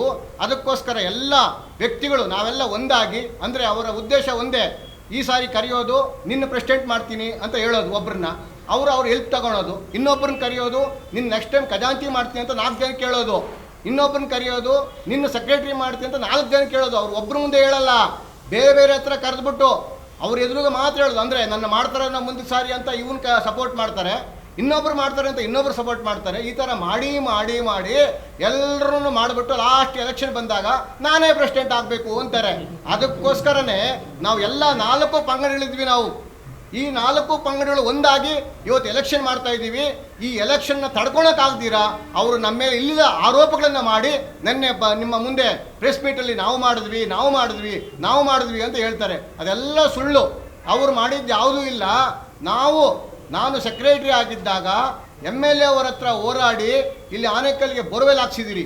ಅದೇ ರೀತಿ MP ಕೋಟಾದಿಂದ ಕುಡಿಯೋ ನೀರಿನ ಒಂದು ಸಂಪರ್ಕ MP ಇವರು DK ಸುರೇಶ್ ಅವರು ಹಾಕ್ಸಿದ್ದಾರೆ. ಅದನ್ನೆಲ್ಲ ಹೇಳೇ ಇಲ್ಲ ನೀರಿನ ಬಗ್ಗೆ. ಆಮೇಲೆ ನಮ್ಮ ಪದ್ಮನಾಭು ಇವರು ಇಲ್ಲಿ ಅಧ್ಯಕ್ಷರಾಗಿದ್ದಾಗ ಕೋರ್ಟ್ಗೆ ನೀರು ಸಾಲದು ಅಂತ ಪದ್ಮನಾಭರ ಹತ್ರ ಕೇಳಿದಾಗ ಪದ್ಮನಾಭರವರು ಒಂದು ಸಂಪರ್ಕ ಕೊಟ್ಟರು. ಅದನ್ನೂ ಹೇಳಲ್ಲ. DK ಸುರೇಶ್ ಹೆಸರು ಹೇಳಲ್ಲ, DK ಇವ್ರ ಹೆಸರು ಹೇಳಲ್ಲ, ಯಾರ ಹೆಸರು ಹೇಳಲ್ಲ. ಕೊರೋನಾ ಟೈಮಲ್ಲಿ ನಾವು ಹೋಗಿ ಇವರು ಹೆಲ್ತ್ ಮಿನಿಸ್ಟ್ರಿಯಿಂದ ಮಾಡಿಸ್ತೀವಿ ಅಂತಾರೆ, ಅದು ಸಹ ಸುಳ್ಳು. ಆ ಕಾಲದಲ್ಲಿ ಬೆಂಗಳೂರಲ್ಲಿ ಅಧ್ಯಕ್ಷರಾದಂತಹ AP ರಂಗನಾಥನ ನಮ್ಮ ಸ್ನೇಹಿತರು ನಾಗರಾಜು ಮತ್ತು ನಮ್ಮ ರಾಜು ಇವರೆಲ್ಲ ಸಂಪರ್ಕ ಮಾಡಿ ಅವರು ಕೊರೋನಾ ಔಷಧಿಗಳನ್ನ ಆನೇಕಲ್ಗೆ ಸರಿಸಿ ಅಡ್ವೊಕೇಟ್ಸ್ಗೆ ಹಾಕ್ಸಿದ್ದು. ಇವೆಲ್ಲ ನಾವು ಮಾಡಿದ್ವಿ ಅಂತ ಹೇಳಿದ್ದೆಲ್ಲ ಸಹ ಸುಳ್ಳು. ಆದ್ರಿಂದ ನಮ್ಮ ಬಂದಿದೆ ಇಲ್ಲಿ ನಮ್ಮ ಜಾತಿ ಓಟ್ ಇಷ್ಟಿದೆ, ನನ್ನ ಜೋಬಲ್ಲಿ ಇದೆ ಅಂತ ಹೇಳ್ತಾ ಇರೋರು ನಾವಲ್ಲ. ಯಾರು ಹೇಳಿದ್ರು ಅವರು ನನ್ನ ಜೋಬಲ್ಲಿ 300 ಓಟ್ ಇದೆ, ನೀನು ನನ್ನ ಕಡೆ ಬಂದ್ಬಿಡು ಅಂತ ಎಷ್ಟು ಜನದ ಲಾಯರ್ ಕೇಳಿ ನಿಮ್ಮ ಕೈ ಹೇಳಿಸ್ಬೇಕು ಈ ವರ್ಡನ್ನ. ನನ್ನ ನೋಡಿ ಇಲ್ಲಿದೆ ನೋಡಿ ನನ್ನ ಜೋಟು, ನನ್ನ 300 ಓಟ್ ನನ್ನ ಜೋಬಲ್ಲಿದೆ ಅಂತ. ಇಲ್ಲಿರೋರು ಯಾರು ಹೇಳಿಲ್ಲ ಆ ಮಾತನ್ನ. ಯಾರು ಈ ಬಲವಾಗಿ ಅಲ್ಲಿ ಹೇಳ್ತಾ ಇದ್ದವರು ಅವ್ರು ಹೇಳಿದ್ದಾರೆ. ಅದಕ್ಕೆ ಪ್ರತ್ಯಕ್ಷ ಸಾಕ್ಷಿಗಳಿವೆ. ಅದ್ರ ಬಗ್ಗೆ ನಾವು ನಿಮ್ಗೆ ಬೇಕಾದ್ರೆ ಪ್ರತ್ಯಕ್ಷವಾಗಿ ನಿಮ್ಮ ಮುಂದೆ ಹೇಳಿಸ್ತೀವಿ ನಾವು. ಸುದೀರ್ಘವಾಗಿರುವುದಕ್ಕಿಂತ ಶ್ರೇಷ್ಠವಾಗಿರಬೇಕು. ಅದೇ ರೀತಿ ನಾವು ಮತ ಹಾಕೋದಕ್ಕಿಂತ ಯಾರು ಮತ ಚಲಾಯಿಸಬೇಕು ಅನ್ನೋದು ಇಂಪಾರ್ಟೆಂಟು. ಅದನ್ನು ಈ ಸಲ 3ನೇ ತಾರೀಕು ಸಂಜೆ ಒಳಗಡೆ ನಮ್ಮ ಮಿತ್ರರು ಅದನ್ನು ಉತ್ತರ ಕೊಡ್ತಾರೆ. ಅದಕ್ಕೆಲ್ಲದಕ್ಕೂ ಉತ್ತರ ಕೊಡ್ತಾರೆ. ಘಂಟಾಘೋಷವಾಗಿ ನಮ್ಮ ಮಾಜಿ ಅಧ್ಯಕ್ಷರು ಹೇಳಿದ್ರು, ನಾವು ಅಂಬೇಡ್ಕರ್ ಜಯಂತಿನ ರಾಜ್ಯದಲ್ಲೇ ಪ್ರಪ್ರಥಮವಾಗಿ ನಾವು ಮಾಡಿದ್ವಿ, ಅಂಬೇಡ್ಕರ್ ಜಯಂತಿನ ಮಾಡಿದ್ವಿ, ಭಾಳ ಸಂತೋಷದ ವಿಚಾರ. ಆದರೆ ಅದೇ ನಾವು ಇಲ್ಲಿರೋರು ಕೆಂಪೇಗೌಡ ಜಯಂತಿನ ಯಾಕೆ ಮಾಡಲಿಲ್ಲ? ಅವರು ಅಂಬೇಡ್ಕರ್ ಜಯಂತಿ ಮಾಡಿದವರು ಕೆಂಪೇಗೌಡರ ಜಯಂತಿನ ಯಾಕೆ ಮಾಡಲಿಲ್ಲ? ಯಾಕೆ ಮಾಡಬಾರ್ದಾಗಿತ್ತು? ಅಂಬೇಡ್ಕರ್ ಜಯಂತಿ ಅಲ್ಲಿ ಪ್ರಧಾನ ಕಾರ್ಯದರ್ಶಿ ನಾವೀಗ ಅಂಬೇಡ್ಕರ್ ಜಯಂತಿ ಬಗ್ಗೆ ಯಾರು ಹೇಳಿದ್ರು ನಮ್ಮ ಪೀರಿಯಡಲ್ಲಿ ಮಾಡಿದ್ರು ಅಂತ. ಅವ್ರ ಪೀರಿಯಡಲ್ಲಿ ಆಗಿಲ್ಲ. ಫಸ್ಟ್ ನಾನು ಖಜಾಂಚಿ ಆದಾಗ ಫಸ್ಟ್ ಟೈಮ್ ಮಾಡಿದ್ರು ನಾನು.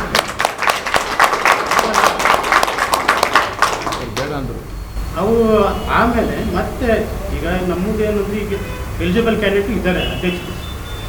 ಅವ್ರು ಆಗಿದ್ದಾರೆ, ಒಂದು ಸಾರಿ ಆಗಿದ್ದಾರೆ. ಈಗ ಅವ್ರ ಜೊತೆಗಿರೋ ಎಲ್ಲ ಮತ್ತೆ ಎಲ್ಲ ಹಳೆ ಮುಖಗಳೇ ಬಂದಿರೋದು. ನಾವೀಗ ಹೊಸ ಮುಖವನ್ನು ಆಯ್ಕೆ ಮಾಡಿದ್ವಿ. ಅದಕ್ಕೆ ಅವ್ರನ್ನ ಗಮನಿಸಬೇಕು ಅಂತ ನಮ್ಮ ಹೇಳ್ತೀವಿ. ಕೋರ್ಟು ಅದರದ್ದು ನಮ್ಮ ಅಸೋಸಿಯೇಷನ್ ಯಾವುದೇ ವಕೀಲರ ಪ್ರಯತ್ನ ಅದಕ್ಕಿಲ್ಲ. ನಾವು ಬೆಳಗ್ಗೆ ಕೋರ್ಟ್ಗೆ ಹೋಗ್ತೀವಿ, ಫಾಸ್ಟ್ ಟ್ರ್ಯಾಕ್ ಓಪನ್ ಆಗಿರುತ್ತೆ. ಆವಾಗ ಶ್ರೀನಿವಾಸ ರೆಡ್ಡಿ ಅವರು ಅಧ್ಯಕ್ಷರು.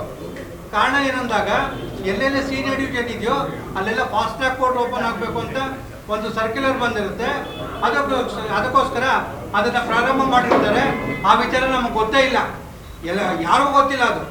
ಜೊತೆಗೆ ಇನ್ನೊಂದೇನಂತಂದರೆ ಅಸೋಸಿಯೇಷನ್ ನಾವು ಕಟ್ಟಿದ್ವಿ ಅಂತ ಹೇಳ್ತಾರೆ.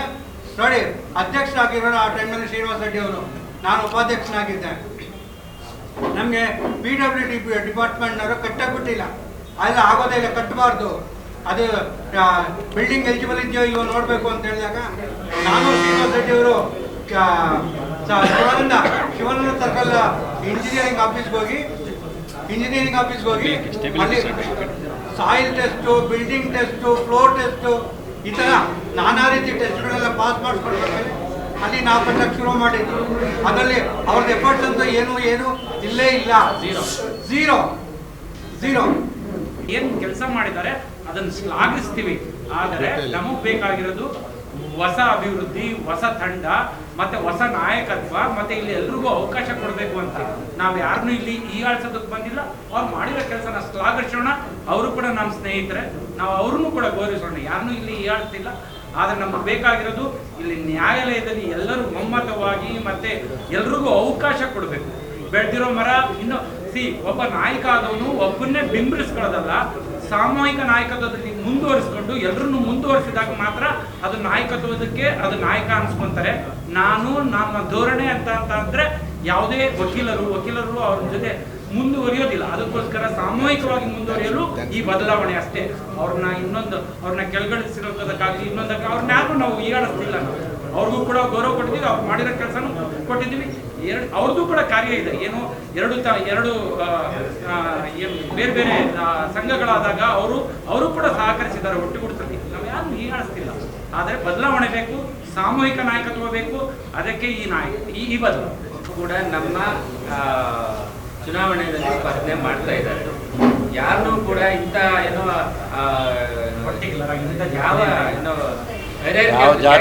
ಎಲ್ಲರೂ ಇದ್ದಾರೆ. ಇಲ್ಲಿರುವಂಥ ಸೀನಿಯರ್ ಅನುಭವಗಳಲ್ಲಿ ನಾವು ಅವ್ರು ಹುಟ್ಟಿದಾಗ ಅವರು ಪ್ರಾಕ್ಟೀಸ್ ಬಂದಾಗ ನಾವು ಯಾರು ಹುಟ್ಟಿರಲ್ಲೇನೋ ಅಂತ ಹಿರಿಯರು ನಮ್ಮನ್ನೆಲ್ಲ ನಿಲ್ಲಿಸಿ ನಿಲ್ಬೇಕು ಅನ್ನೋಂಥದ್ದು ಅವರ ಅಭಿಪ್ರಾಯ. ನಮ್ಮಂಥವ್ರನ್ನ ನಿಲ್ಲಿಸಿ ನಾವು ಎಲ್ಲನೂ ಕೂಡ ನಾವು ನಿಂತ್ಕೊಳ್ಳಿ ನೀವು ಮಾಡಿ ಅಂತೇಳಿ ಅವರು ಬಿಟ್ಕೊಟ್ಟು ನಮಗೆ ನಿಲ್ಲಿಸಿದ್ದಾರೆ. ಆದರೆ ನಮ್ಮ ಸಹಪಾಠಿಗಳಾಗಿರುವಂಥ ವಕೀಲರು ಅಂಥ ಕೆಲಸ ಮಾಡಲಿಲ್ಲ.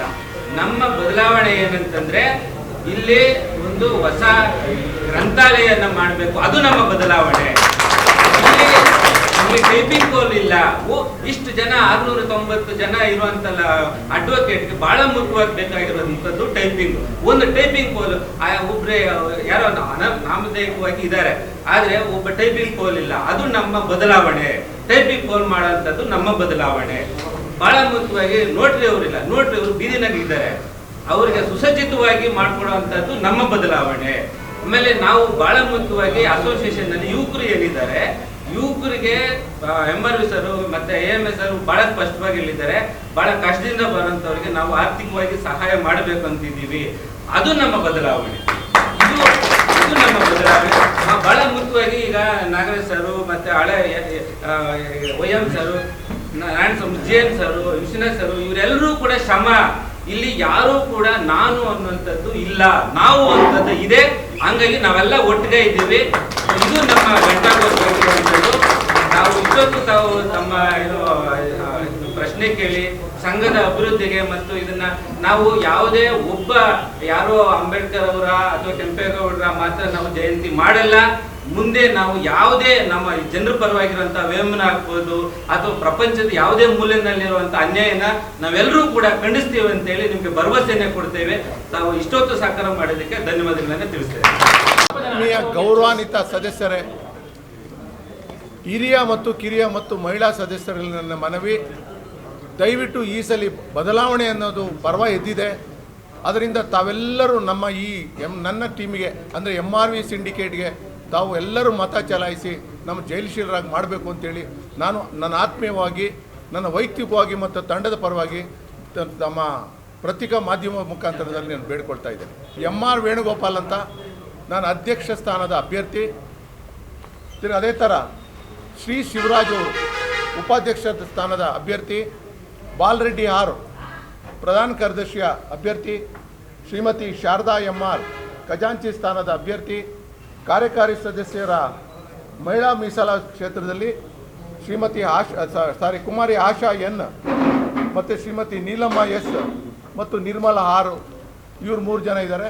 ಮತ್ತು ಅದೇ ಥರ ಕಾರ್ಯಕಾರಿ ಸಮಿತಿಯ ಸಾಮಾನ್ಯ ಸದಸ್ಯರ ಸ್ಥಾನಕ್ಕೆ Shri Lakshmi Sampath, Shri Madesh, Mohan M, Murali BR, Murthy M, Purushottam A, Ramesh C, Satish R, Shanthakumar M, Shivakumar M, Thimmaraju JM, ಇವರು ನನ್ನ ಈ ಸಿಂಡಿಕೇಟಲ್ಲಿ ಎಲ್ಲ ಸದಸ್ಯರಿದ್ದಾರೆ.